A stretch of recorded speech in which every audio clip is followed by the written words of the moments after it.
ರಕ್ಷಕನಾದ ಯೇಸು ಕ್ರಿಸ್ತರ ನಾಮದಲ್ಲಿ ನಿಮ್ಮೆಲ್ಲರಿಗೆ ನನ್ನ ಹೃದಯಪೂರ್ವಕದಿಂದ ವಂದನೆಗಳನ್ನು ತಿಳಿಸ್ತಾ ಇದ್ದೀನಿ. ಅಪೊಸ್ತಲನಾಗಿರುವಂಥ ಪೌಲನ ಇತಿಹಾಸ 11ನೇ ಭಾಗ. ಪೌಲನನ್ನು ಯೆರೂಸಲೇಮಿನಲ್ಲಿ ಬಂಧಿಸಲು ಕಾರಣವೇನು ಎಂಬ ಅಂಶವನ್ನು ಈ ದಿನ ಮಾತನಾಡ್ತಾ ಇದ್ದೀನಿ. ಅಪೊಸ್ತಲನಾಗಿರುವಂಥ ಪೌಲನು ಸುವಾರ್ತೆಗಾಗಿ ಸಿರಿಯಾ ದೇಶದಿಂದ ಸುಮಾರು ದೇಶಗಳನ್ನು ಪ್ರಯಾಣ ಮಾಡಿ ಅನೇಕ ಪಟ್ಟಣಗಳಲ್ಲಿ ದೇವರ ಸಭೆಯನ್ನು ಬಲಪಡಿಸಿ ಯೆರೂಸಲೇಮ್ ಪಟ್ಟಣಕ್ಕೆ ಬರ್ತಾನೆ. ಪ್ರಿಯರೇ, ನಿನ್ನೆ ದಿನದಂದು 3ನೇ ಪ್ರಯಾಣದಲ್ಲಿ 3ನೇ ಭಾಗ ನೋಡಿದ್ದೀವಿ.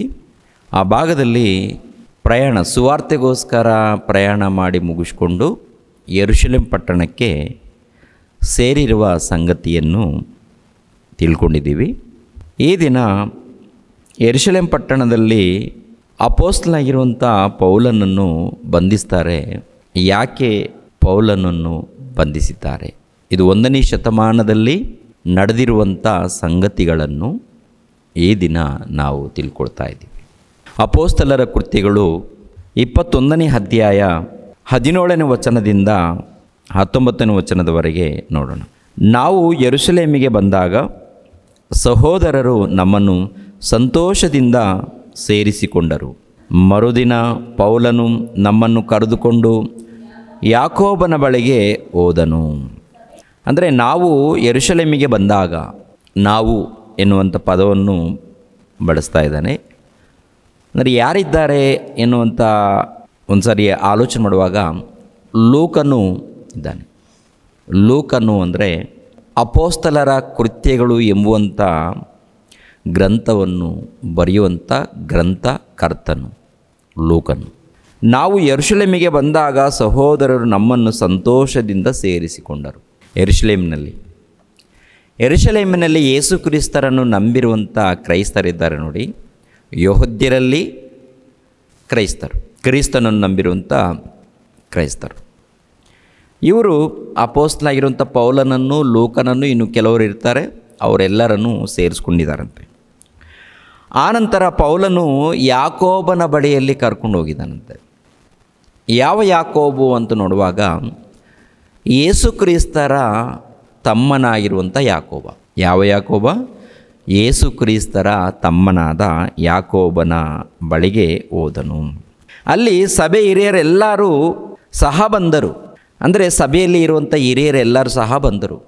ಬಂದ ನಂತರ ಅಪೊಸ್ತಲನಾಗಿರುವಂಥ ಪೌಲನು ಈ 2ನೇ ಪ್ರಯಾಣದಲ್ಲಿ 3ನೇ ಪ್ರಯಾಣದಲ್ಲಿ ನಡೆದಿರುವಂಥ ಘಟನೆಗಳನ್ನು, ನಡೆದಿರುವಂಥ ಸಂಗತಿಗಳನ್ನು ಹೇಳುವಂಥ ವಿಷಯ.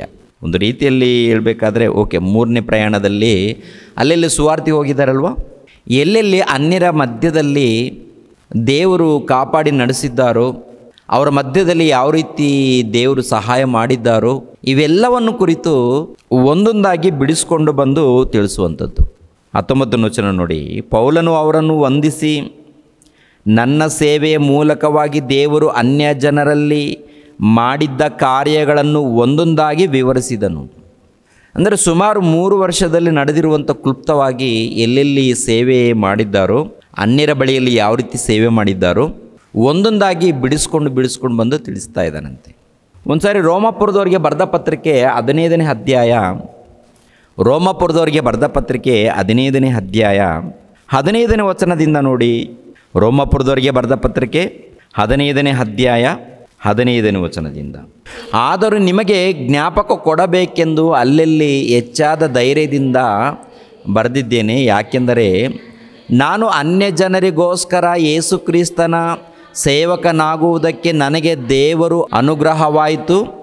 ನಾನು ದೇವರ ಸುವಾರ್ತೆಯ ಸೇವೆಯನ್ನು ಯಾಜಕ ಸೇವೆ ಎಂಬಂತೆ ನಡೆಸಿ ಅನ್ಯ ದೇಶಸ್ಥರೆಂಬ ಕಾಣಿಕೆಯು ಪವಿತ್ರಾತ್ಮನ ಮೂಲಕವಾಗಿ ಪವಿತ್ರವಾಗಿದ್ದು ದೇವರಿಗೆ ಸಮರ್ಪಕವಾಗುವಂತೆ ಯಥಿಸುವವನಾಗಿದ್ದೇನೆ. ದೇವರ ಸೇವೆಯಲ್ಲಿ ಹೊಗಳಿಕೊಳ್ಳುವುದಕ್ಕೆ ಕ್ರಿಸ್ತ ಯೇಸುವಿನಲ್ಲಿ ನನಗೆ ಕಾರಣ ಉಂಟು. ಕ್ರಿಸ್ತನು ಅನ್ಯ ಜನಗಳನ್ನು ತನಗೆ ಅಧೀನ ಮಾಡಿಕೊಳ್ಳುವುದಕ್ಕಾಗಿ ತನ್ನ ಕೈಯಿಂದ ಮಾತಿನಲ್ಲಿಯೂ ಕ್ರಿಯೆಯಲ್ಲಿಯೂ ಸೂಚಕ ಕಾರ್ಯ ಅದ್ಭುತ ಕಾರ್ಯಗಳ ಬಲದಿಂದಲೂ ಪವಿತ್ರಾತ್ಮನ ಬಲದಿಂದಲೂ ಮಾಡಿಸಿದ ಕಾರ್ಯಗಳನ್ನೇ ಹೊರತು ಬೇರೆ ಯಾವ ಕಾರ್ಯಗಳನ್ನು ಹೇಳುವುದಕ್ಕೆ ನನಗೆ ಧೈರ್ಯ ಸಾಲದು. ಅಂದರೆ ಒಟ್ಟಿನಲ್ಲಿ ಅನ್ಯರ ಬಳಿಯಲ್ಲಿ ಸುವಾರ್ತೆ ಮಾಡಿರುವಂಥ ವಿಷಯಗಳನ್ನು ಸಭೆ ಹಿರಿಯರ ಬಳಿಯಲ್ಲಿ ತಿಳಿಸುವಂಥದ್ದು.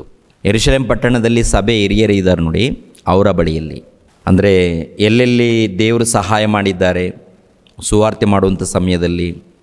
ಆನಂತರ ಕೆಲವರು ನನ್ನನ್ನು ಯಾವ ರೀತಿ ಎದುರಿಸಿದ್ದಾರೆ, ಯಾವ ರೀತಿ ನನ್ನನ್ನು ಕೊಂದಾಕೋದಕ್ಕೆ ಬಂದಿದ್ದಾರೆ, ಆನಂತರ ಯೆಹೂದ್ಯರು ಕೂಡ ಯಾವ ರೀತಿ ಕಿರಿಕಿರಿ ಮಾಡಿದ್ದಾರೆ, ಇವೆಲ್ಲವನ್ನು ಕೂಡ ಒಂದು ರೀತಿಯಲ್ಲಿ ದೇವ್ರಿಗೋಸ್ಕರ ಸುವಾರ್ತೆ ಮಾಡಿದಾಗ ಕೆಲವರು ನಂಬಿದ್ದಾರೆ, ಕೆಲವರು ಸ್ವೀಕರಿಸಿದ್ದಾರೆ, ಇನ್ನು ಕೆಲವರು ಹಾಗೆ ಮಾಡಿದ್ದಾರೆ. ಇವೆಲ್ಲವನ್ನು ಕೂಡ ಹೇಳ್ಕೊಂಡು ಬರ್ತಾ ಇದ್ದಾರೆ. ಆಗ ಅವೆಲ್ಲ ಕೇಳಿದಾಗ ಪೌಲನೇ ಬಹಳ ಸಂತೋಷ, ದೇವರಿಗೆ ಸ್ತೋತ್ರವಾಗಲಿ. ಆನಂತರ ಒಂದು ವಿಷಯವನ್ನು ನಿಮಗೆ ತಿಳಿಸ್ತೀವಿ ಕೇಳಿ ಅಂತೇಳಿ ಹಿರಿಯರು ಹೇಳುವಂಥ ಮಾತು. ಅದೇ ಅಪೊಸ್ತಲರ ಕೃತ್ಯಗಳು 21ನೇ ಅಧ್ಯಾಯ 20ನೇ ವಚನ. ಅಪೊಸ್ತಲರ ಕೃತ್ಯಗಳು 21ನೇ ಅಧ್ಯಾಯ 20ನೇ ವಚನ.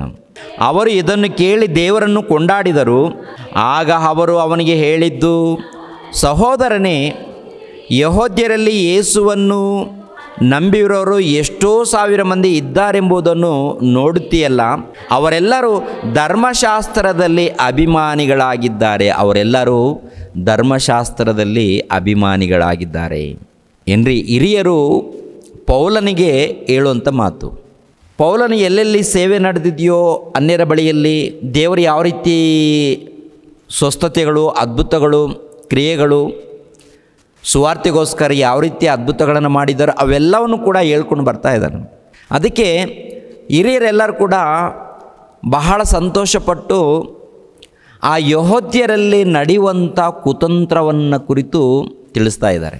ಸಹೋದರನೇ, ಈ ಯೆರೂಸಲೇಮ್ ಪಟ್ಟಣದಲ್ಲಿ ಕ್ರಿಸ್ತನನ್ನು ನಂಬಿರುವಂಥ ಯೆಹೂದ್ಯರಿದ್ದಾರೆ. ಅವರು ಧರ್ಮಶಾಸ್ತ್ರದ ಅಭಿಮಾನಿಗಳು. ಯಾವ ಅಭಿಮಾನಿಗಳು? ಧರ್ಮಶಾಸ್ತ್ರದ ಅಭಿಮಾನಿಗಳು. ಅಂದರೆ ಯೇಸು ಕ್ರಿಸ್ತರನ್ನು ನಂಬಿರುವಂಥ ಇವರು ಧರ್ಮಶಾಸ್ತ್ರದ ಆಚಾರಗಳನ್ನು ಕೂಡ ಮಾಡ್ತಾ ಇದ್ದಾರೆ, ಅದಕ್ಕೆ ಅಭಿಮಾನಿಗಳಾಗಿದ್ದಾರೆ. ಇನ್ನು ಸಂಪೂರ್ಣವಾಗಿ ಬಿಟ್ಟಿಲ್ಲ. ಇನ್ನೊಂದು ಗುಂಪಿದೆ, ಯೆಹೂದ್ಯರ ಗುಂಪಿದೆ, ಯೇಸು ಕ್ರಿಸ್ತರನ್ನು ನಂಬುತ್ತಾ ಇಲ್ಲ. ಯೇಸು ಕ್ರಿಸ್ತರನ್ನು ನಂಬುತ್ತಾ ಇಲ್ಲ. ಒಂದು ಗುಂಪು ನಂಬಿದ್ದಾರೆ, ಆದರೆ ಧರ್ಮಶಾಸ್ತ್ರದಲ್ಲಿ ಅಭಿಮಾನಿಗಳಾಗಿದ್ದಾರೆ. ಇನ್ನು ಸಂಪೂರ್ಣವಾಗಿ ಅವರು ಕ್ರಿಸ್ತನ ಮಾರ್ಗದಲ್ಲಿ ತಿರುಗಿಲ್ಲ. ಕ್ರಿಸ್ತನನ್ನು ನಂಬಿಕೊಂಡರು, ಯಾವುದರಲ್ಲಿದ್ದಾರಂತೆ? 20ನೇ ವಚನ ಮೇಲುಗಡೆ ಮಾತು, ಯೆಹೂದ್ಯರಲ್ಲಿ ಯೇಸುವನ್ನು ನಂಬಿರುವವರು ಎಷ್ಟೋ ಸಾವಿರ ಮಂದಿ ಇದ್ದಾರೆಂಬುದನ್ನು ನೋಡುತ್ತೀಯಲ್ಲ. ಅವರೆಲ್ಲರೂ ಧರ್ಮಶಾಸ್ತ್ರದಲ್ಲಿ ಅಭಿಮಾನಿಗಳಾಗಿದ್ದಾರೆ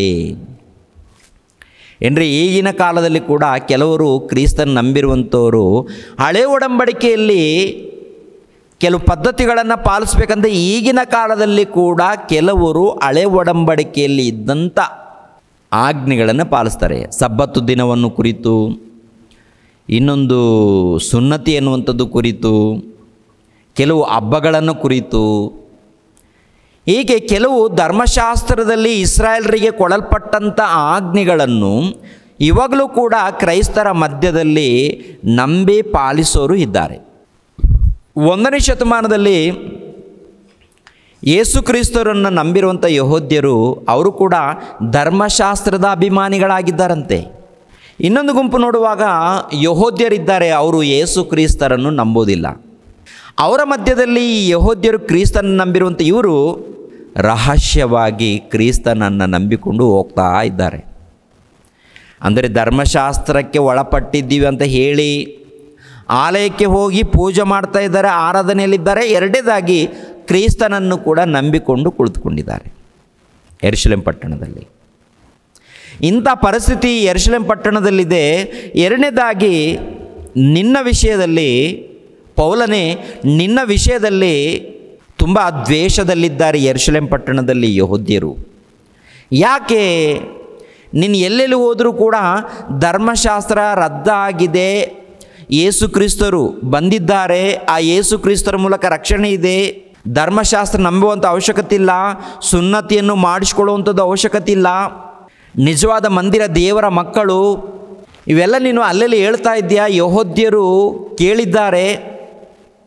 ಆ ಯೆಹೂದ್ಯರು ನಿನ್ನ ಮೇಲೆ ದ್ವೇಷ ಇಟ್ಕೊಂಡಿದ್ರು. ಯಾಕೆಂದರೆ ಈ ಪೌಲನು ಎಂಬುವಂಥ ಈ ವ್ಯಕ್ತಿ ಧರ್ಮಶಾಸ್ತ್ರವನ್ನು ನಂಬುತ್ತಾ ಇಲ್ಲ, ಧರ್ಮಶಾಸ್ತ್ರವನ್ನು ಪಾಲಿಸಬಾರ್ದು ಅಂತ ಹೇಳ್ತಾ ಇದ್ದಾನೆ, ಧರ್ಮಶಾಸ್ತ್ರಕ್ಕೆ ಒಳಪಡಬಾರ್ದು ಅಂತ ಹೇಳ್ತಾ ಇದ್ದಾನೆ, ಯೇಸು ಕ್ರಿಸ್ತ ನಂಬಿಕೊಂಡು ಜೀವಿಸಬೇಕು ಅಂತ ಹೇಳ್ತಾ ಇದ್ದಾನೆ. ಆದ್ದರಿಂದ ಇಂಥ ಒಂದು ನಿನ್ನ ಮೇಲೆ ಈ ಅಭಿಪ್ರಾಯದಲ್ಲಿದ್ದಾರೆ. ನೀನು ಒಂದು ವೇಳೆ ಇವರಿಗೆ ಕಂಡರೆ ಖಂಡಿತವಾಗಿ ನಿನ್ನನ್ನು ಬಿಡೋದಿಲ್ಲ. ಆದ್ದರಿಂದ ಜಾಗ್ರತೆ ಪಡು, ನಾವು ಹೇಳುವಂಥ ಮಾತನ್ನು ಕೇಳು ಅಂತೇಳಿ ಹಿರಿಯರು ಹೇಳುವಂಥ ಮಾತು. 21 ಅನ್ಯ ಜನಗಳಲ್ಲಿ ವಾಸವಾಗಿರುವ ಯೆಹೂದ್ಯರೆಲ್ಲರಿಗೆ ನಿಮ್ಮ ಮಕ್ಕಳಿಗೆ ಸುನ್ನತಿ ಮಾಡಿಸಬೇಡಿರಿ, ನಿಮ್ಮ ಆಚಾರಗಳನ್ನು ಅನುಸರಿಸಿ ನಡೆಯಬೇಡಿರಿ ಎಂದು ಹೇಳಿ ಮೋಶೆಯ ಧರ್ಮಶಾಸ್ತ್ರವನ್ನು ತ್ಯಾಗ ಮಾಡಬೇಕೆಂಬುದಾಗಿ ಬೋಧಿಸುತ್ತಿ ಎಂದು ನಿನ್ನ ವಿಷಯದಲ್ಲಿ ಬಹಳವಾಗಿ ಕೇಳಿದ್ದಾರೆ. ಹೀಗಿರುವಲ್ಲಿ ಏನು ಮಾಡಬೇಕು? ನೀನು ಬಂದಿರುವುದನ್ನು ಹೇಗೋ ಕೇಳುವರು, ಆದ ಕಾರಣ ನಾವು ನಿನಗೆ ಹೇಳುವ ಕೆಲಸವನ್ನು ಮಾಡು. ಪೌಲನೇ, ನೀನು ಯೆರೂಸಲೇಮ್ ಪಟ್ಟಣಕ್ಕೆ ಬಂದಿರುವಂಥ ಸಂಗತಿ ಎಲ್ಲರಿಗೂ ಗೊತ್ತಾಗುತ್ತೆ, ಹೇಗಾದರೂ ಮಾಡಿ ಗೊತ್ತಾಗುತ್ತೆ. ನಿನ್ನ ಮೇಲೆ ದ್ವೇಷ ಇಟ್ಕೊಂಡಿದ್ದಾರೆ. ಯಾಕೆಂದರೆ ನೀನು ಧರ್ಮಶಾಸ್ತ್ರವನ್ನು ನಂಬಬಾರ್ದು, ಅದನ್ನು ಬಿಡಬೇಕು, ಅದನ್ನು ನಿಲ್ಲಿಸಬೇಕು. ನೀನು ಅಲ್ಲೆಲ್ಲಿ ಹೇಳಿದ್ದೀಯಲ್ಲ, ಹೇಳಿದ್ದಾನ ಪೌಲನ? ಹೇಳಿದ್ದಾನ? ಎಲ್ಲ ಕಡೆ ಹೇಳಿದ್ದಾನೆ ಪ್ರಿಯರೇ.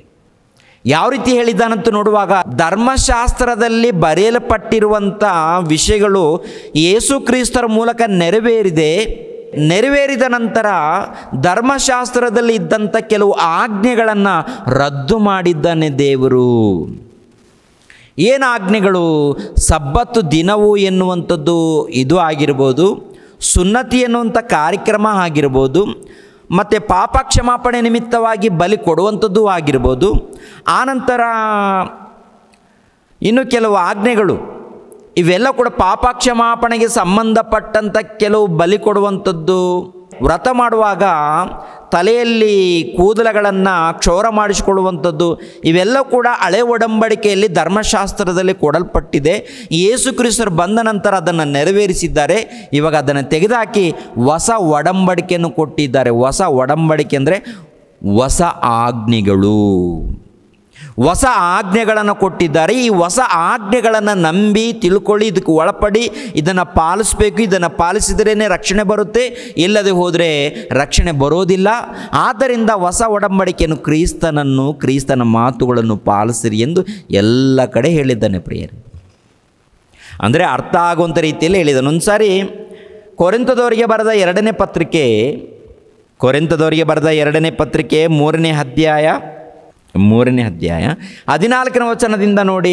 3ನೇ ಅಧ್ಯಾಯ 14ನೇ ವಚನದಿಂದ, ಆದರೆ ಅವರ ಬುದ್ಧಿ ಮಂದವಾಯಿತು, ಈ ದಿನದವರೆಗೂ ಹಳೆ ಒಡಂಬಡಿಕೆಯು ಪಾರಾಯಣವಾಗುವಾಗ ಅದು ಕ್ರಿಸ್ತನಲ್ಲಿ ಗತಿಸಿ ಹೋಗುತ್ತದೆಂಬುದು ಅವರಿಗೆ ಪ್ರಕಟವಾಗದೆ ಇರುವುದರಿಂದ ಅದೇ ಮುಸುಗು ಎತ್ತಲ್ಪಡುತ್ತಾ ಇರುತ್ತದೆ. ಈ ದಿನದವರೆಗೂ ಮೋಶೆಯ ಗ್ರಂಥ ಪಾರಾಯಣವಾಗುವಾಗೆಲ್ಲ ಮುಸುಗು ಅವರ ಹೃದಯದ ಮೇಲೆ ಇರುತ್ತದೆ. ಅವರ ಹೃದಯವು ಕರ್ತನ ಕಡೆಗೆ ತಿರುಗಿಕೊಂಡಾಗಲೇ ಆ ಮುಸುಗು ತೆಗೆಯಲ್ಪಡುವುದು. ಆ ಕರ್ತನು ದೇವರ ಆತ್ಮನೇ. ಕರ್ತನ ಆತ್ಮನು ಯಾರಲ್ಲಿದ್ದಾನೋ ಅವರಿಗೆ ಬಿಡುಗಡೆ ಉಂಟು. ನಾವೆಲ್ಲರೂ ಮುಸುಗು ತೆಗೆದಿರುವ ಮುಖದಿಂದ ಕರ್ತನ ಪ್ರಭಾವವನ್ನು ದರ್ಪಣದಲ್ಲಿ ಕಾಣಿಸುತ್ತದೆ ಎಂಬಂತೆ ದೃಷ್ಟಿಸುವವರಾಗಿದ್ದು, ಪ್ರಭಾವದಿಂದ ಅಧಿಕ ಪ್ರಭಾವಕ್ಕೆ ಹೋಗುತ್ತಾ ಆ ಪ್ರಭಾವದ ಸ್ವರೂಪವುಳ್ಳವರೇ ಆಗುತ್ತೇವೆ. ಇದು ದೇವರಾತ್ಮನಾಗಿರುವ ಕರ್ತನ ಕೆಲಸಕ್ಕನುಸಾರವಾಗಿದೆ. ಇಬ್ರಿಯರಿಗೆ ಬರೆದ ಪತ್ರಿಕೆ 7ನೇ ಅಧ್ಯಾಯ 18ನೇ ವಚನ. ಇಬ್ರಿಯರಿಗೆ ಬರೆದ ಪತ್ರಿಕೆ 7ನೇ ಅಧ್ಯಾಯ 18ನೇ ವಚನ, 19ನೇ ವಚನ. ಧರ್ಮಶಾಸ್ತ್ರವು ಯಾವುದನ್ನು ಸಿದ್ಧಿಗೆ ತಾರದೇ ಇರುವುದರಿಂದ ಮೊದಲಿದ್ದ ನಿಯಮವು ನಿರ್ಬಲವಾಗಿಯೂ ನಿಷ್ಪ್ರಯೋಜನವಾಗಿಯೂ ಇದ್ದು ರದ್ದಾಗಿ ಹೋಯಿತು. ಅದಕ್ಕೆ ಬದಲಾಗಿ ಉತ್ತಮವಾಗಿರುವ ಒಂದು ನಿರೀಕ್ಷಾಧಾರವು ಪ್ರಾಬಲ್ಯಕ್ಕೆ ಬಂತು. ಈ ನಿರೀಕ್ಷಾಧಾರವು ನಮ್ಮನ್ನು ದೇವರ ಸನ್ನಿಧಿಗೆ ಸೇರಿಸುವಂಥದ್ದು. ಏನರ್ಥ ಆಗುತ್ತೆ? ಧರ್ಮಶಾಸ್ತ್ರವು ಯಾವುದನ್ನು ಸಿದ್ಧಿಗೆ ತಾರದೆ ಇರುವುದರಿಂದ ಮೊದಲಿದ್ದ ನೇಮವು ನಿರ್ಬಲವಾಗಿಯೂ ನಿಷ್ಪ್ರಯೋಜನವಾಗಿಯೂ ಇದ್ದು ರದ್ದಾಗಿ ಹೋಯಿತು. ಅದಕ್ಕೆ ಬದಲಾಗಿ ಉತ್ತಮವಾಗಿರುವ ಒಂದು ನಿರೀಕ್ಷಾಧಾರವು ಪ್ರಾಬಲ್ಯಕ್ಕೆ ಬಂತು. ಈ ನಿರೀಕ್ಷಾಧಾರವು ನಮ್ಮನ್ನು ದೇವರ ಸನ್ನಿಧಿಗೆ ಕರ್ಕೊಂಡು ಹೋಗುವಂಥದ್ದು. ಅಂದರೆ ಅಪೊಸ್ತಲನಾಗಿರುವಂಥ ಪೌಲನು ಹೇಳಿಲ್ವ ಅಂತ ನೋಡುವಾಗ ಎಲ್ಲ ಕಡೆ ಬಿಡಿಸಿ ಅರ್ಥ ಆಗುವಂಥ ರೀತಿಯಲ್ಲಿ ಹೇಳಿದ್ದಾನೆ. ಬಿಡಿಸಿ ಅರ್ಥ ಆಗುವಂಥ ರೀತಿಯಲ್ಲಿ ಧರ್ಮಶಾಸ್ತ್ರದ ಪ್ರಕಾರ, ಹಳೆ ಒಡಂಬಡಿಕೆಯ ಪ್ರಕಾರ, ಪ್ರವಾದಿಗಳು ಹೇಳಿರೋ ಪ್ರಕಾರ ಲೋಕರಕ್ಷಕನು ಮೆಸ್ಸಯ್ಯನು ಕ್ರಿಸ್ತನು ಬಂದಿದ್ದಾನೆ. ಆ ಕ್ರಿಸ್ತನು ನನಗೆ ದರ್ಶನ ಕೊಟ್ಟಿದ್ದಾನೆ, ನನಗೆ ದರ್ಶನ ಕೊಟ್ಟು ಹೇಳಿದ್ದಾನೆ. ಆ ಕ್ರಿಸ್ತನು ಹೇಳಿರುವಂಥ ಮಾತನ್ನು ನಾನು ತಿಳಿಸ್ತಾ ಇದ್ದೀನಿ. ಹಳೆ ಒಡಂಬಡಿಕೆಯಲ್ಲಿ ಬರೆಯಲ್ಪಟ್ಟಿರುವಂಥ ಧರ್ಮಶಾಸ್ತ್ರ ಅಂದರೆ ಆಜ್ಞೆಗಳು ಕೆಲವು ರದ್ದು ಮಾಡಿದ್ದಾನೆ, ಹೊಸ ಒಡಂಬಡಿಕೆಯನ್ನು ಕೊಟ್ಟಿದ್ದಾನೆ, ಹೊಸ ಆಜ್ಞೆಗಳು. ಈ ಹೊಸ ಆಜ್ಞೆಗಳ ಮೂಲಕ ದೇವರ ಸನ್ನಿಧಿಗೆ ಹೋಗುತ್ತೇವೆ. ಹೊಸ ಆಜ್ಞೆಗಳ ಮೂಲಕ, ಹೊಸ ಒಡಂಬಡಿಕೆಯ ಮೂಲಕ ದೇವರ ಸನ್ನಿಧಿಗೆ ಪರಲೋಕಕ್ಕೆ ಮುಟ್ಟುತ್ತೇವೆ. ಅದೇ ಇದೆ ಪ್ರಿಯರ ದೇವರ ಮಕ್ಕಳಿರ. ಅದಕ್ಕೆ ಬದಲಾಗಿ ಉತ್ತಮವಾಗಿರುವ ಒಂದು ನಿರೀಕ್ಷಾ ಆಧಾರವು ಪ್ರಾಬಲ್ಯಕ್ಕೆ ಬಂತು. ಈ ನಿರೀಕ್ಷಾ ಆಧಾರವು ನಮ್ಮನ್ನು ದೇವರ ಸನ್ನಿಧಿಗೆ ಸೇರಿಸುವಂಥದ್ದು, ಅಂದರೆ ಹೊಸ ಒಡಂಬಡಿಕೆ ಸೇರಿಸುತ್ತೆ. ಹಳೆ ಒಡಂಬಡಿಕೆಯಲ್ಲಿರುವಂಥ ಕೆಲವು ಎಲ್ಲ, ಅಂದರೆ ಆದಿಕಾಂಡದಿಂದ ಮಲಾಕಿ ಗ್ರಂಥದವರೆಗೆ ಎಲ್ಲ ಓದಬೇಕು. ಓದಿದರೆ ದೇವರ ಮನಸ್ಸು ಅರ್ಥ ಆಗುತ್ತೆ. ಅದರಲ್ಲಿ ಕೆಲವು ಆಜ್ಞೆಗಳನ್ನು, ಇಸ್ರಾಯೇಲರಿಗೆ ಕೊಡಲ್ಪಟ್ಟಿರುವಂಥ ಆಜ್ಞೆಗಳನ್ನು ಯೇಸು ಕ್ರಿಸ್ತರು ಬಂದು ನೆರವೇರಿಸಿ ಅದನ್ನು ರದ್ದು ಮಾಡ್ತಾರೆ. ಹೊಸ ಆಜ್ಞೆಗಳನ್ನು ಕೊಡ್ತಾರೆ. ಹೊಸ ಆಜ್ಞೆಗಳು. ಇದನ್ನು ಎಲ್ಲ ಕಡೆ ತಿಳಿಸಿ ಹೇಳಿದ್ದಾನೆ. ಇದನ್ನು ಎಲ್ಲ ಕಡೆ ತಿಳಿಸಿ ಹೇಳಿರುವಾಗ ಯೆಹೂದ್ಯರು ಏನಂತ ಪ್ರಚಾರ ಮಾಡಿದ್ದಾರೆ ಗೊತ್ತಾ? ಯೆಹೂದ್ಯರು ಏನಂತ ಪ್ರಚಾರ ಮಾಡ್ತಾ ಇದ್ದಾರೆ? ಯೆಹೂದ್ಯರು ಅವರ ಮಧ್ಯದಲ್ಲಿ ಆ ಪೌಲನು ಎಂಬವನಿದ್ದಾನೆ, ಅವನು ಎಲ್ಲ ಕಡೆ ಧರ್ಮಶಾಸ್ತ್ರವನ್ನು ತೆಗೆದುಹಾಕಿದ್ದಾನಂತೆ, ಧರ್ಮಶಾಸ್ತ್ರವನ್ನು ಪಾಲಿಸಬಾರ್ದಂತೆ, ದೇವರನ್ನು ಅವಮಾನಪಡಿಸ್ತಾ ಇದ್ದಾನೆ, ದೇವಾಲಯವನ್ನು ಕೂಡ ಅವಮಾನಪಡಿಸ್ತಾ ಇದ್ದಾನೆ. ಆ ಅನ್ಯರು ಕೂಡ ದೇವರನ್ನು ನಂಬ್ಕೋಬೋದಂತೆ, ಅನ್ಯರು ಕೂಡ ಪಾಲಿಸ್ಬೋದಂತೆ, ಅನ್ಯರಿಗೂ ಕೂಡ ದೇವರಂತೆ, ಅನ್ಯರು ನಂಬಬೋದಂತೆ, ಅನ್ಯರು ಕೂಡ ಆರಾಧನೆ ಮಾಡ್ಬೋದಂತೆ.